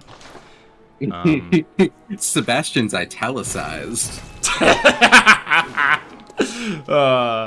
it's accurate. I'm gonna get a new scarf. 1 second, please. Oh wow, standing's fun. Fuck, I've been left behind to vamp without Stream God. Oh, Doc, No, when you're good. I'm right the fuck here. Remember, my closet is like right next to my desk, so I can just get up, scarf, get back to it. I'm a professional. Remember this. Yeah. Chat, all of you guys know that. GF keeps telling me to upload in selfie chat, but I'm far too weird to upload in. I want to interact with the Discord more. I really need to, because y'all are very pleasant. I mentioned earlier being like That's insecure, chatting with all of the like the bizarre intellectuals, bizarre comma affectionate. But it's like y'all have given no sense of like unwelcomeness. Yeah, no, you know? I'm very, very proud of the community that we've built here. Everyone's so like welcome and chill. Mm-hmm. Well, especially when it's like cultivating a community across functionally like 4 different communities and still being able to curate decent vibes. Yeah, let's see. So like we've got me, and I attract like a lot of like I attract a lot of like silly non-binary gamers, and also sluts. Like Leica is just like a very good like broad strokes like like I think Leica is actually a pretty good distillation of like the crossroads of fucking all of like everybody in our little group. Slut occultist enjoys video games. yeah, but like I think Leica's pretty close in terms of like my like the sincerity and joy that I bring to things, because the way that she interacts with some of the stuff that she likes is like y'all, if you like watch her like get into shit about Hollow Knight, it's like the way that she talks about Silk Song coming out, it's as if the entire world revolves around that for her. Okay, can I talk about how fucking dry my skin is and how broken my heart is? That apparently the fucking I see you've got into Chaos Magic Society had a conversation about Toho Project, my high school hyperfixation, and I wasn't there. I was very funny. That was really good. Anyways, about how Leica is delightful, carry on. Yeah, like it's like the way like it really seems like her interests really like make up like the whole world around her in a way. But like with me, it's like I get so like wrapped up in a thing that I get so wrapped up in something that I'm interested in that it drives like my creative intentions for the next 2 months. And I will not be able to shut up about it. There's only so much room in your heart for passions, though, when you refuse to get rid of any of Rhodesia. Hey Chad, if you guys thought that I was annoying about Rhodesia, boy howdy. I went through an antique store recently with April here, and there's a section with magazines, and I was there was like old Playboys, old Life magazines, and old like old Vietnam, Playboys, a couple more Playboys, like old fucking Vietnam like fucking war magazines and shit, and I was like, I am dying to see if there's this store has copies of Soldier of Fortune magazine. And yeah, you guys have heard me talk about Soldier of Fortune magazine, which inevitably leads me to talk about Rhodesia. So I fucking pilled April about about the fucking Rhodesia special interest. And now she's interested in it too. Well, no, because I was watching There's Your Problem podcast, and it auto-played into the Rhodesia episode, and I'm like, I'm willing to take an interest in my friend's interests. Oh, that was a dangerous fucking one to get into, my friend. Well, because now it's like, I know so much about Rhodesia now, but also I feel like I know nothing about Rhodesia. Oh, I absolutely know too. It's like, my favorite quote is Rhodesia, Zimbabwe is the you wouldn't hit a guy with glasses of white supremacy. Oh, baby. Oh my god, those fucking guys. I really love the, so, did they talk about the Rhodesian shorts? The fucking booty shorts that all their guys wore? No, they did not. Tell me more. So, you're probably vaguely familiar with the idea of like Afrikaners or like white mercenaries in Africa wearing these like really short ass booty shorts when they go into battle in Africa, and it's like they're like, oh, wow, it's like hot here. Oh dear. Yeah, like hot boy summer in Rhodesia. White boy summer, baby. Hey, Maddox-san, welcome to chat. Oh shit. Welcome to Werewolf Pit, everybody. So, the reason they stopped wearing those, the reason why the white soldiers in Rhodesia stopped wearing Rhodesian shorts was because it made their white legs way more visible in the savannah, which made them so much more susceptible to sniper rifles. Because people would just see them and then shoot the fuck out of them, because they could see their pale ass legs from like miles away. It's fucking great. It's incredible shit. The tactical booty shorts did not last. Which also reminds me, speaking of soldiers who are weirdly slutty in their designs, in their uniforms. April, have you seen what the soldiers of the Spanish Foreign Legion look like? Don't tell me. I'm going to Google it. Now, I believe you have seen these. Everybody has. This is like right on the cusp of the pandemic phenomenon, but it has some history that I'm going to tell you about. Chat, I've talked about the Spanish Foreign Legion. My god. I know! That's not subtext, that's just text. Oh, I've baby. never seen a military uniform that has a built-in deep V. Chat, you have to look this shit up right now. I'm not making it up. That neckline plunges to the belly button. I'm gonna say some shit about these guys, which is gonna be pretty upsetting, but by God, I will not deny that these guys were pretty hot. Look, it's okay. You can be hot and still commit atrocities. So these things, actually, I don't know. There's something weird about evil people where they just kind of exude this aura that makes them look worse. Oh, I mean, yeah, and yet people still like want to fuck them. Like, not to talk about Henry Kissinger again or Aleister Crowley again, but I would not describe either one of them as particularly sexy. But they really did just roll up into circles and have a lot of sex. Do you kin Henry Kissinger? My Bloodborne character does. I've definitely talked about Henry Kissinger, frankly, an unhealthy amount at this point. This is like a Turkish shirtless push-up parade quality. It really is, yeah! So, the Spanish Foreign Legion were deployed by Francisco Franco before he became the fascist dictator of Spain, in their suppression of colonial Morocco. These guys were trained to have a contempt for their own lives, a contempt for their own relationships, and to be married to death. they look like that because of their rolling, like, their uniform is supposed to signify their willingness to fight in the desert sun. And,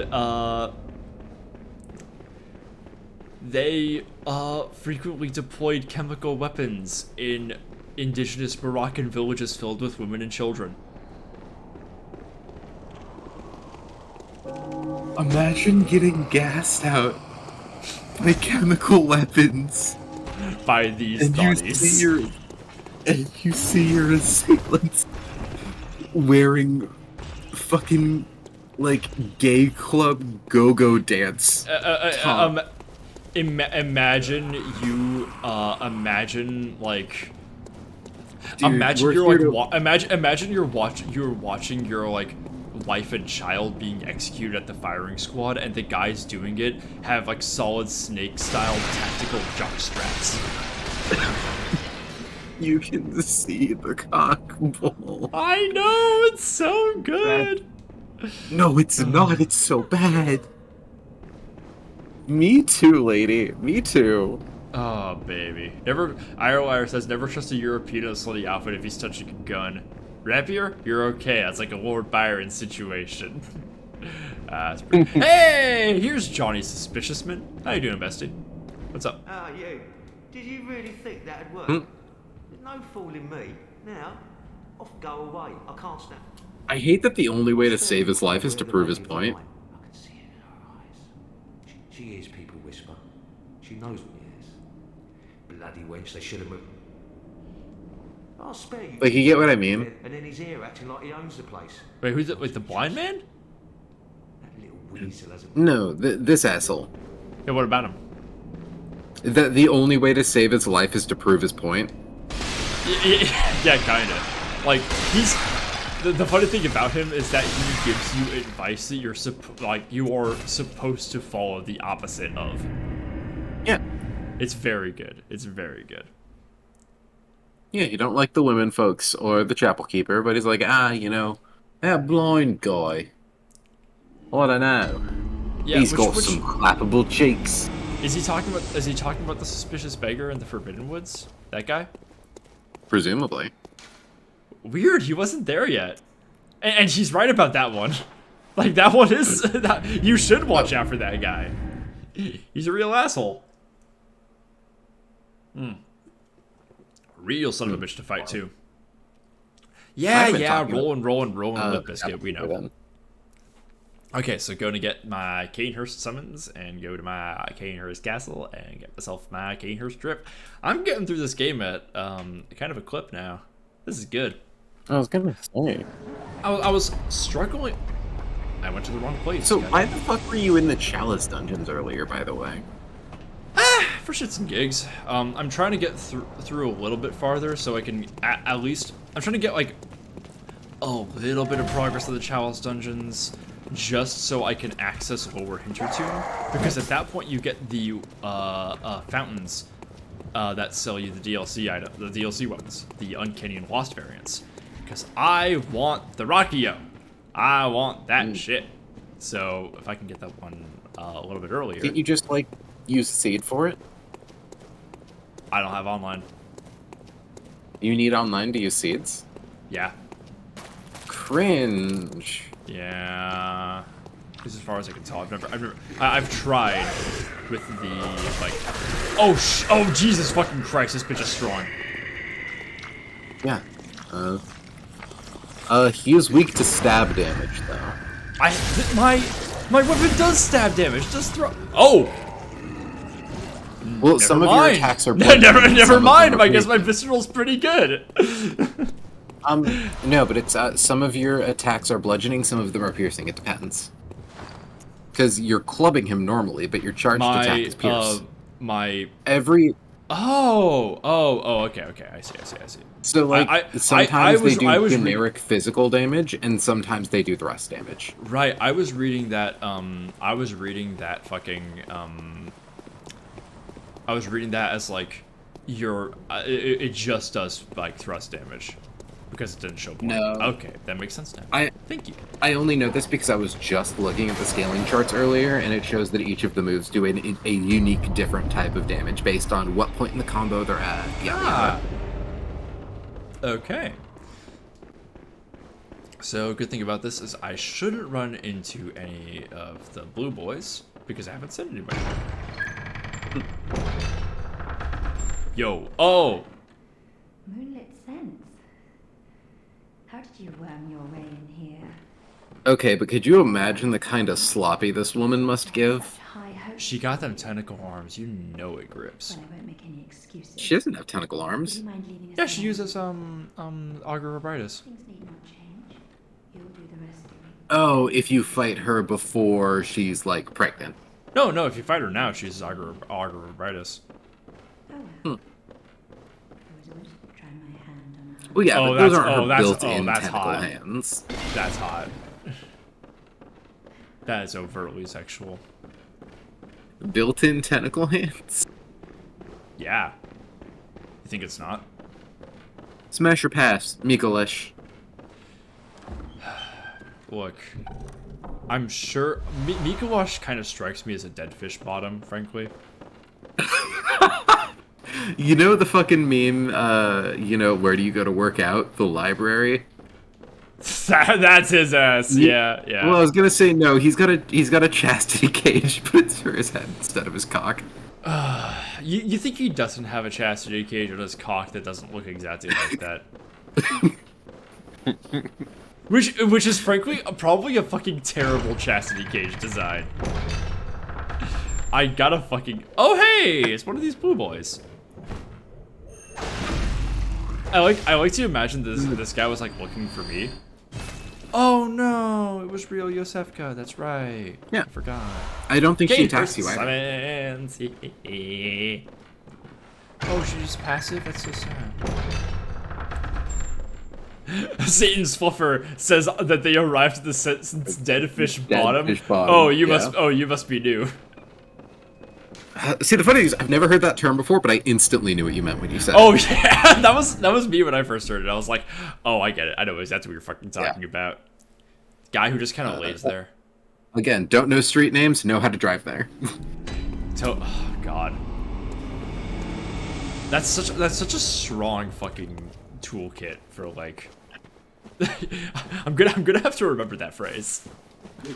Okay, purchase. I like coming up with phrases that I'll forget about before I ever get a chance to tell them to anyone, because I will have convinced myself that I probably didn't make that up. I probably heard that somewhere else, and then people will think I'm cringe for acting like I invented it. I feel that shit. Where it's a very specific sensation. Raspberry Pi 400. Hello. Welcome to chat. Saying hello from Tumblr. Hi. Nice to see you. We're going to, we're going to Hemwick. That's right. No, we're going to Wish's Abode. That's going to be closer. Because we have the Cantor summons, we can just go there. It's 9:18 at night. Do I eat salt and vinegar chip? Yeah. I fucking wish I had salt and vinegar chip right now. All I have is a second Chipotle burrito awaiting me after this. I love Ileana so much because she's a very loving and supportive partner, but she's not good secondary impulse control. I'll ask her. No. I'll be like, hey, I want this thing. Can I have it? And she will, 101 times out of 10 say, oh yeah, go for it. Yeah, who cares? Go get you some. And it's like, me, because I'm trying to work on my girlish figure. Don't let that stop you. Who fucking cares? Yeah, no, it's. Do you think any of us, me included, are good influences on trying to get a girlish figure? Who fucking cares? I mean, to be fair, you're also an is endomorph doesn't put on fat. I don't. No. I've been skinny for my whole fucking life. And I eat a fuck ton. Funny thing, I rarely I pick up my food whenever I eat at home. I'll make meals for myself, and I as a rule, I do not. I take my time and I graze on that shit for a little while. Whenever I go out to eat though, I finish my shit and then ask if people need help. Oh yeah. Especially when I go out for breakfast. Holy shit. Like, don't get me wrong, I'm not turbo chase. Like, I'm a very mid eater, but like, I wish that sometimes Ileana would be willing to tell me, like, maybe you should hold back this time, because I don't just want to like eat food and feel bad about it later. Yeah. Dang. Okay, I think I'm properly leveled now. Way to go. No, this Also- is the area though that is good for grinding with the Tonitrus. Oh, yeah, it is, isn't it? Because these guys are also they melt to electricity. That makes sense because they got all that metal up on them. Mm-hmm. And I think they're technically kin. Really? I don't know, because aren't there guys similar to them that you can find in like the Chalice dungeons that have like tentacles coming out of their face? You're thinking of the guys in the DLC. But maybe, I mean, they are church executioners. Is that what they're called? I think so, yeah. BAM! Here, I'll just do a Bloodborne Executioner. Yeah, be careful, you're gonna find Alfred and shit. Oh, true. Havoc says they kin Bakugo. He would never fucking say that. Executioners, perfect. I gotta make sure my lips aren't still dry. Creek. Oh, I love this. Welcome to Castlevania, bitches.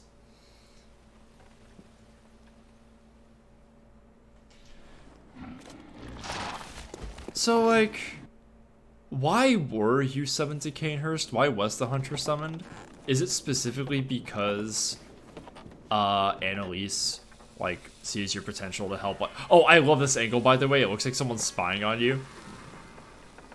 Oh yeah, no, sorry. I'm currently looking at their wiki page.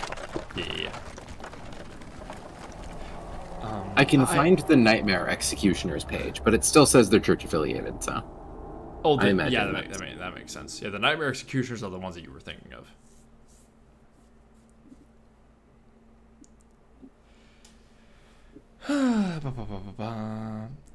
Good God. Chat, I'm having a very, very good time. I'm very glad. Yeah, I like Bloodborne because it's such a fun deconstruction of the artifice of both Gothic and Lovecraftian horror, and this one is purely artifice. Like, it's just a vampire castle. It's so fucking good.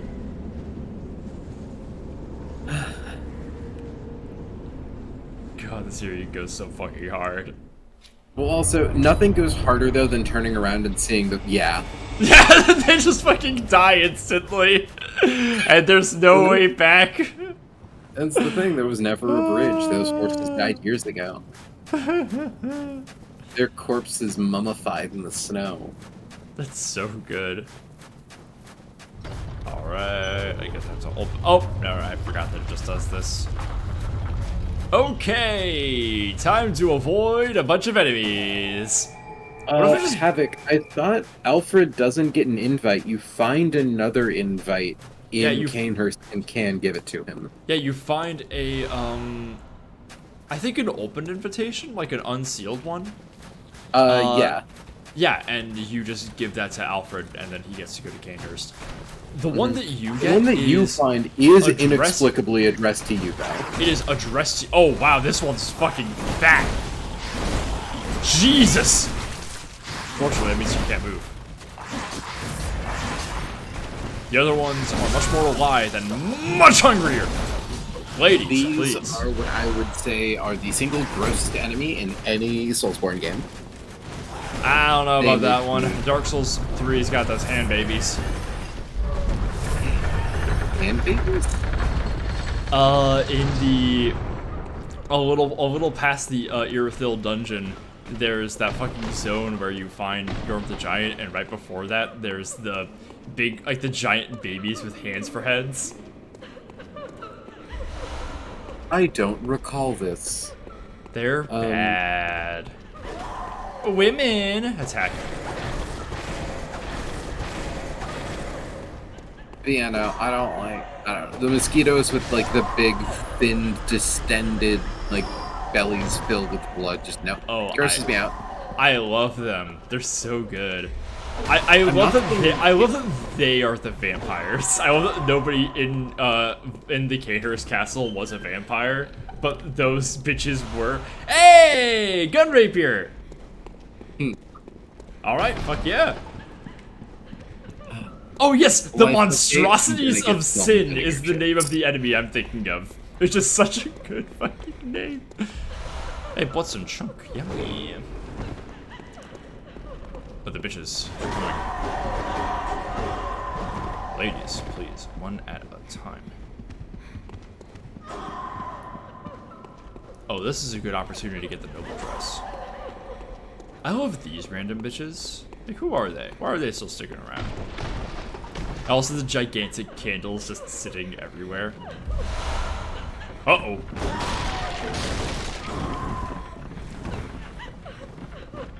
Oh, the constant weeping is so good. I love this fucking zone. Ah. Yeah, double dress! Okay, guys, we're gonna start popping off. Oh, these portraits. Oh, they're beautiful. Oh, shit, I'm under attack. I've never noticed those. Elden Ring really utilizes that, though. They, like every single castle you're in, there's like a giant portrait of like some other boss. All right. All right, let's take a, let's go up here. Let's go up, guys. Let's take a quick peek. Here, let's get that shit. Wait, no, get that shit out of here. It doesn't really suit her without the hat. Without a hat, it doesn't really. It's not really it. Let's see what else. What else can we do? What else can we do? Top hat, doll hat, black hood. Henry Kissinger. Fuck out of here. Gascoigne. No. Hat ideas, chat? No, it's not this. Kinda. Oh, definitely not. Nah, I think back to the original. We'll have to play around with this later. We'll play around with it later. Chart Hunter.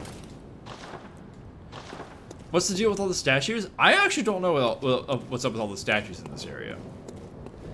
That's kind of a thing in all of like Souls games. There'll just be like a whole bunch of like an area with like a shit ton of statues just littered throughout the zone. Mm-hmm.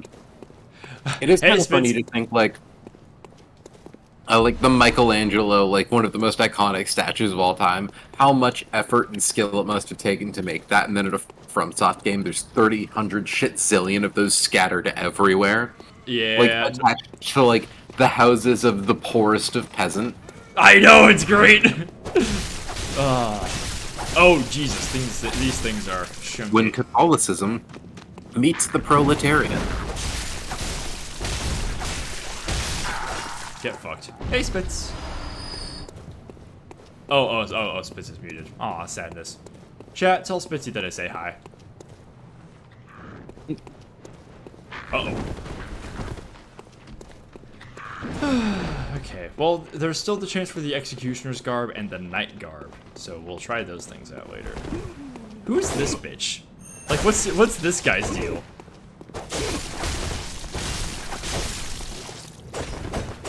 I don't know. I like him. Look, is he not one of the little floor cleaner guys?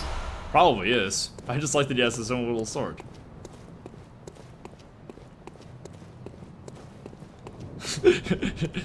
I'm like, hey, chat, tell Spitzy I say hi. And they're like, Spitzy, Mojave says hi, I guess. Here, let me take a quick peek over here. Get that shit out of here. What's this?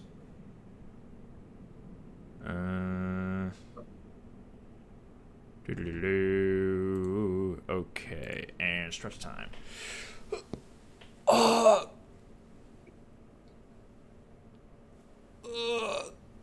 Havoc, I want you to know that I misread your message.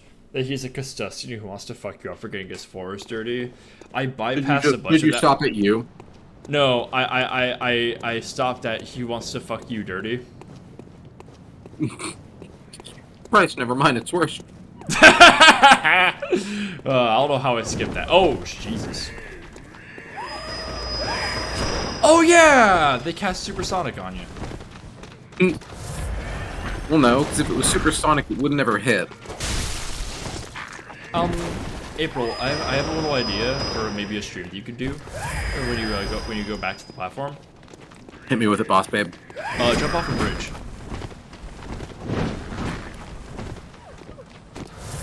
Oh. Executioner gear. Okay. Let's try this shit out. Let's try this shit. I'm not gonna break kayfabe. I'm waiting for you to do it, motherfucker. oh, I was excited. I'm like, oh shit, do you have like something you'd be interested in getting in on? No, I was just mad. Hey, the Vile Blood Register. What the fuck does the Vile Blood Register do again? I think it's a covenant item. Register. Oh, online use only. Fuck. What's it do? Oh, interesting. Okay, let's try out the executioner gear on this bitch. Let's see. Executioner garb. Gauntlets. Trousers.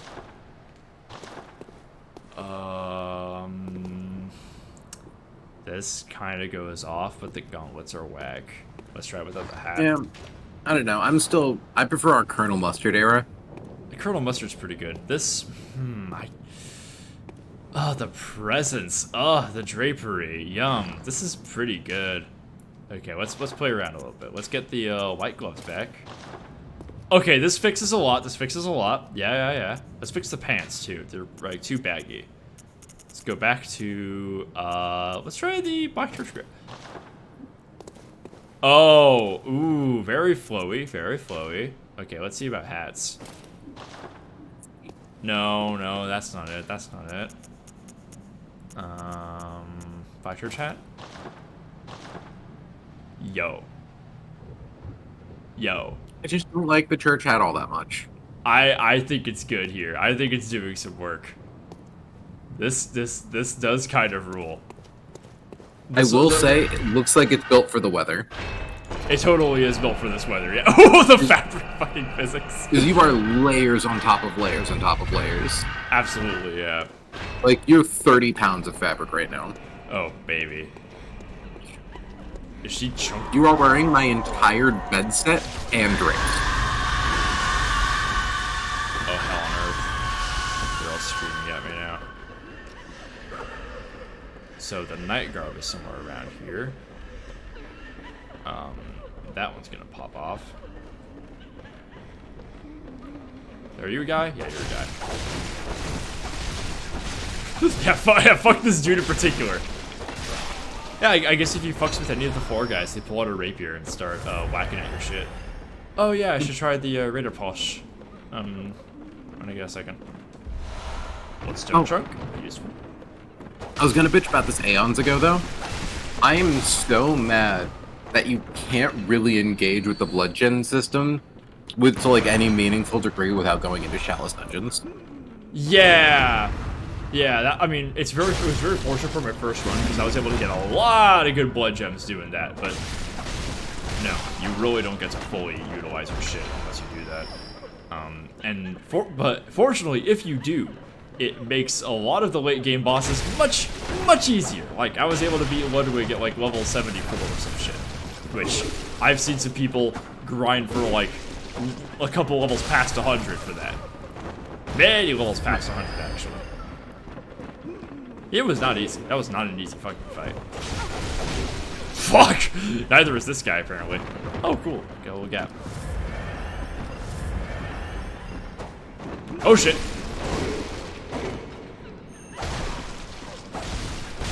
If I can load these bitches at once.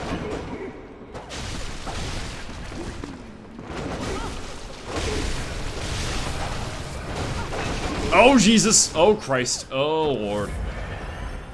This is what happens when you have fucking Vit 15 by the time you go to Gainers. Oh! You know what I'm about. Look at all these souls. It's gonna be so cool when I die and lose them. I was about to say it's gonna be so cool when you die and lose them. It's gonna be so based in comedy build. Is the night is the night guard like outside? I think it is. Yeah, yeah. So you gotta go through that window. You know what? I'm not really feeling this build. I don't like this fit. Bad. It's not good. I think the hat still works with this actually. I think this hat is better. I think the Black Church hat. The thing is, like, the basic hunter cap, and you know.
I'm scared and under attack even.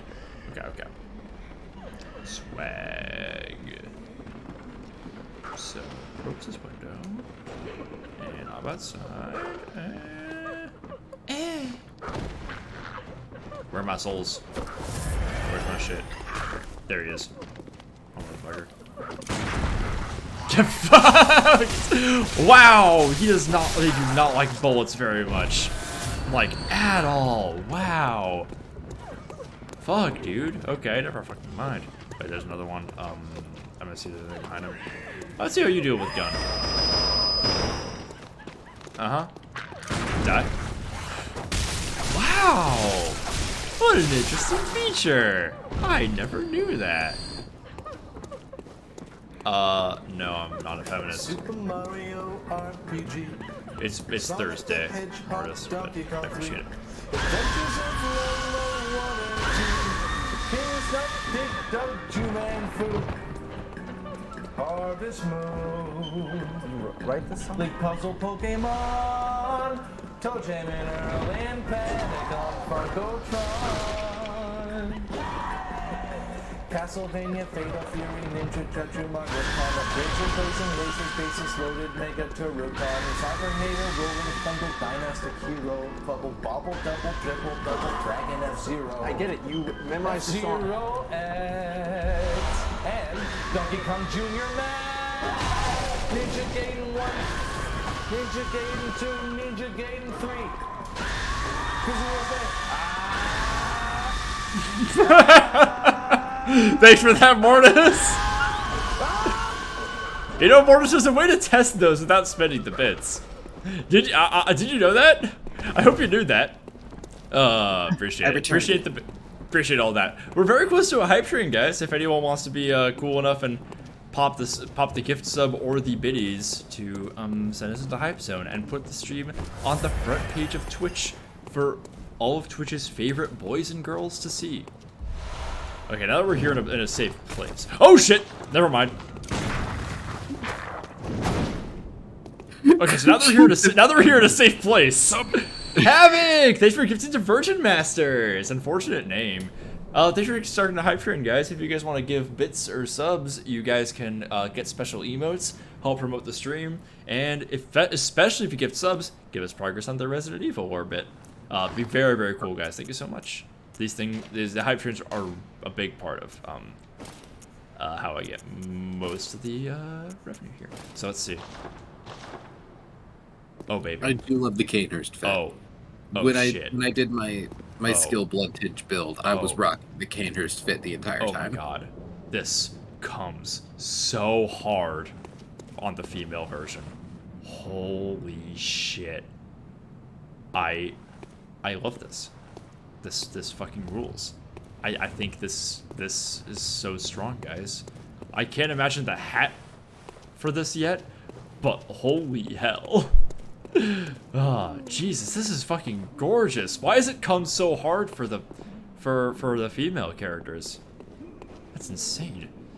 Anyway, I'm not gonna go fight Ligarius right now because fuck that. But I found everything I wanted to. Wait, I haven't found the Chikage yet. Shit. Where do I? Wait. Oh, the Chikage you get after beating Ligarius. Never mind. You gotta go. I am going to switch into Rite of Palash, though. Rite of Palash. However the fuck you pronounce it. Who gives a shit? Yeah, the Nightwig is pretty cringe. Can I find the Nightwig in here? I don't care. It looks awful.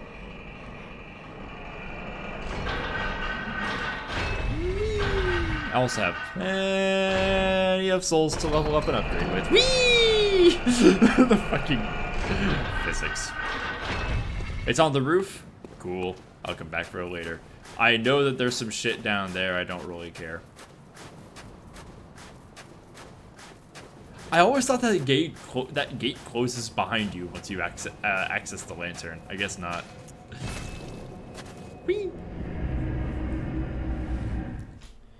Finish this one. I want to start another one.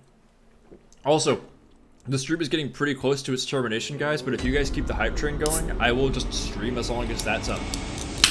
How long do hype trains normally get?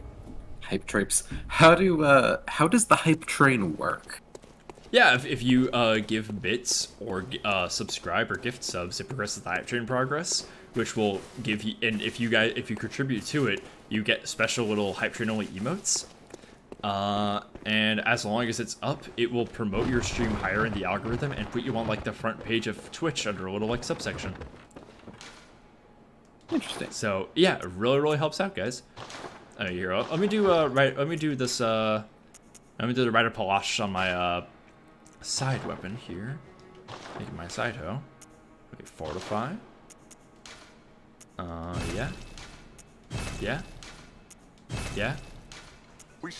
Turtle, thanks for 185 bits. Thank you so much. But you guys hear Dutch. We still need money. Lots of money. Thank you so much.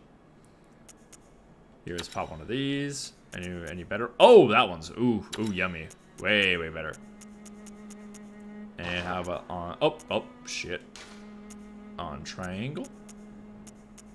Oh, there was some. Oh, ooh, yummy. Okay, this is just better gem slots. Holy shit. Okay, so this is how we're dual wielding guns. Okay, swap it over here. All right, let's go test this weapon out real fast. Oh, this is gonna be. Wait. Oh, Evelyn must also be after Ligarius. Shit. Okay. Well, I gotta make that my focus then. Keep it up going. 45 seconds left, guys. Get your contributions in now if you want them to count. It can be a little finicky in the last little bit, but thank you guys. Appreciate it. Actually, no, I think now it's time to pop up Blood Tinge. I think the time is now. Oh, Evelyn's in a chest? Fuck, okay. Where in what chest? Tell me now.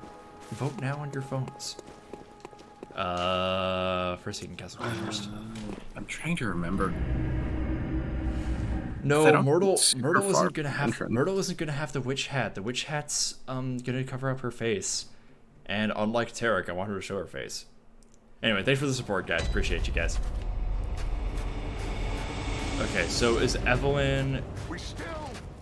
Aw, Banjo, thanks for the 100 bits. Use some stairs to jump over a table. We'll be in, like, the last little, Oh, okay, back in here. You know what, let's get the Nightwig, too. Let's just fucking round out the set. Whee! Alright, let's, now that we're here, now that we have this weapon, let's test it out on some of these bitches. Okay.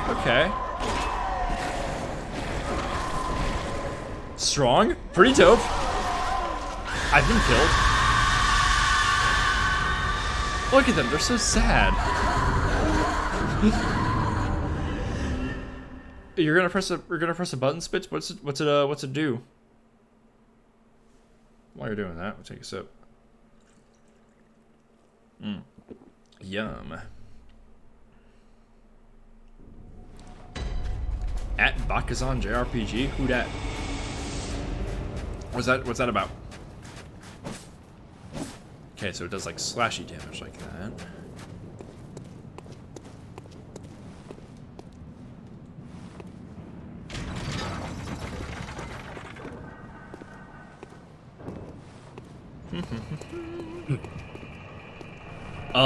Yeah, no audio cues or anything happened, if that's what you're wondering. Okay, let's go this elevator. So are we just trying to get weapons, or is this the smoke Martyr Ligarius at all costs stream? You know what? I might go get the Evelyn and... I think it's right there on the right, isn't it? No, it's not down here. I've already scoured this. I think they said it was like upstairs, like up the ladder, like up in this section. Pass. Well, I'll be able to see it from up there, certainly. It's, yeah, from where you're looking down to, it's on your, like, left, but... Oh, shit. Fuck. Oh, what's, is it, like, on the upper balcony? Like, up those stairs? Look. Oh, hey, okay, yeah, everyone's yelling at me, shit. I'm gonna look up here real fast, just to, like, avoid the bitches for a second. Just take a little breather. What's this? Warm Blood Gemstone. Yeah, no, so look down into your left. And it's behind that, like, oh, it's that chest over there. Got it. Yeah. Cool. They said I had to, like, jump onto a table from some stairs, so I just assumed that I had to get higher. Oh, yummy. Give me that. My stamina is garbage.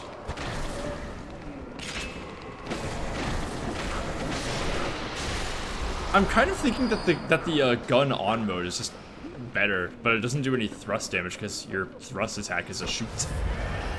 That is a problem. That is what we in the trade like to call doo-doo bad cringe. Many people are saying this.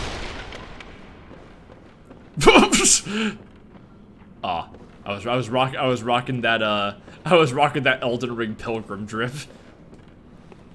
Oh, can you jump to that belt? Oh, never mind. Wait a minute. No, I like where your head's at. Hang on, let's Oh, there is just a staircase that could get us up there, but it would be far more radical and extreme if you, yeah. And it was! That was fun. And I won't be on the ladder, I'll be less susceptible as that guy starts, actually. Give me a second chance to kill him, if possible. there he is. Oh, he's gonna get me. Oh, idiot. Dummy, get terrain blocked, asshole. Okay. Die and get killed and make this room way more accessible now. Uh-oh. Ah, there she is. Wait. Fucking, I see how to fucking get her. Ow, ow. Being killed, and dying. You just gotta get into the little desk cubby and oh, the rider! Whoa! Okay! Yo, this weapon rules! Oh, this rocks. I'm gonna fucking use this thing. Oh. Proceeds to get beaten to death. I didn't get. I survived. I am unfucking scathed. I'm good. All right, let me. You're cringe. Ow! Let me jump. I did it. Open. Shit heavy. Yay! Okay, now let me swap over to. Let me get rid of that Hunter's Torch. I don't have 18. I thought I just got 18 blood tinge. Never mind him. Nuts. Oh well, let's go fuck up Ligarius's crusty ass. I could probably get him, right, guys? Things you need though for the Evelyn to be better than the Hunter's pistol, and it is also kind of. I hate that it's really hard to justify using the Evelyn. What do you need to make? What do you need to make it better? Well, it's because the Hunter's pistol is better for people who don't invest in Blood Tinge because it has better base scaling, but if you have Blood Tinge, then the Evelyn scales way better. But the problem is that who's ever shooting their gun for damage? Right. Well... And at that point, it kind of becomes a question of, you know, what's the stat investment for the thing that we ultimately only ever use for parries anyways? Well, you forget that I do not play this game in a way that is particularly... Let's call it good. It's like it's not like you need to be it's not like you need to min-max to beat Bloodborne. Oh like, wow, the Nightwing looks fucking awful. So the Nightwing does Nightwing only look good if you're bald? Yeah, this kinda I mean it's bad. I hate that there's a little hat in the icon, implying that it could look way better with like a tiny little hat on it. Look kinda silly.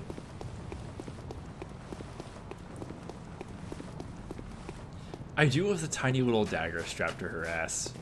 It's very, very good. Okay, the Hunter's Mark. And actually, you know what? With this exact drip, let's try something real fast. I just want to entertain. No, the Night Scar was better. It's a shame the Noble Dress just doesn't look good. I mean, it can. It just, I don't know. It's not her. It's not her. Smoke Ligarius at all costs. Ready for like one of my favorite bosses, maybe my favorite. You can tell he's a bad bitch because he gets a pre-rendered cutscene. He's like one of the only optional bosses that gets this treatment too. There's what, him, Ludwig. Well, no, base game optional bosses that get a pre-rendered cutscene. Isn't he I the think only it's one? just him, actually. Because not many bosses get cutscenes. Like, it's pretty much just Iker Amelia. Yeah, all the mandatory maybe? bosses. No, Rom doesn't even get a cutscene. After Rom does. It's him, the One Reborn, Gascoigne, Iker Amelia, and oh, that's right, Gascoigne does get one. Gascoigne, then, like, Gurman, Moon Presence. Yeah, Gurman and beyond. I count sort of Gurman and the Moon Presence as one and the same because it's the final boss. Yeah. Not gonna heal up. Right, excuse me. Oh wow, that's like the only time I've ever taken damage from that attack. You're welcome. You're so right. Literally had like exactly as much health left as you heal. Anyway, I don't think I'm ready for this fight yet. Well, ladies and gentlemen, they can come Wow, that was my single fucking worst run at fucking Ligarius. Oh, good lord. What do you think Ligarius smells like?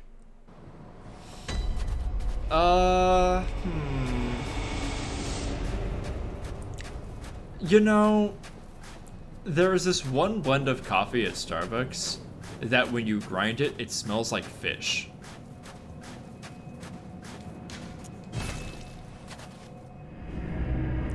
I don't know why that's relevant, but I feel like it is.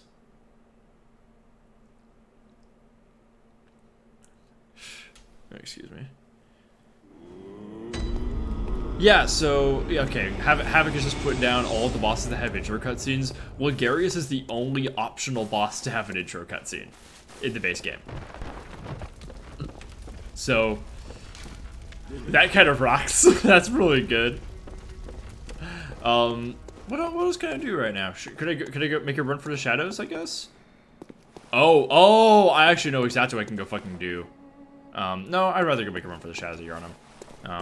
Forbidden Woods, over, no, not here, right here. Yeah, I got like one more life left to stream in enemy spits. Cleric Beast is an optional boss Mortis. Amelia is mandatory. Mm-hmm. Did you try to guide the raid? No, it didn't work. Did you try to use the channel points? Shit, I'm sorry. Let me go up and see who you put down. Bakusan JRPG? I'll try to remember that. Here we go. Wow, we are way too dripped out for this area. God, we look way too fucking good. Oh, jeez. Good shoot. Good shoot. Alright, let's try it. I'm pretty sure you can just dodge that as long as you keep running.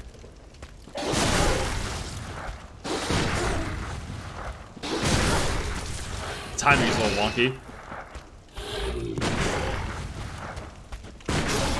It does a lot of damage, actually. Holy shit, I mostly gunned that guy. Myrtle was looking pretty rad, yeah. This is like one of the fits that I dripped out Tarek with at the start, but I think Myrtle's kind of making it work way more. The one thing he ended up going with, the Maria gear, is like adjacent to this, but no, I think this one is really suiting her, especially with the kind of build I'm going for. Posh bitch. Posh bitch, yeah.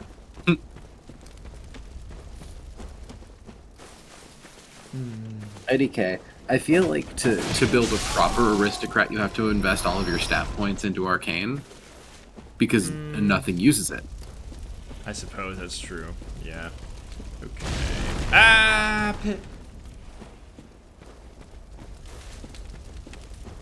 I am so supremely fucking under-leveled also. Like, I have not done any good leveling this entire time. It's very funny. Oh shit, what's this? Yo, what's back there? Hello? What's back where? There's a door in the Resident Evil 4 village that there's some items back there. I don't know what that is. I don't know if I've ever been there. Mystery. I'm pretty sure it's just like these blood pellets and Molotovs and shit. Well, I'm fucking dead. Well, we have a good starting build for next time, everybody. Well, that was about 4 hours. Thank you guys so much. Stream has been absolutely fucking lovely. Let me go hit the raid for that fella. Baku-san JRPG playing Like a Dragon Ishin right now. Yeah, thank you guys so much. This is gonna be the second to last Bloodborne stream of the week. Hopefully tomorrow I have a little bit more material for you guys, which, I mean, we got through a lot of shit tonight. I'm hoping to like go down and get the Rocky Yo and everything in my off hours, but that's basically just the rest of my night tonight. We'll see how much I can get done before I go to sleep.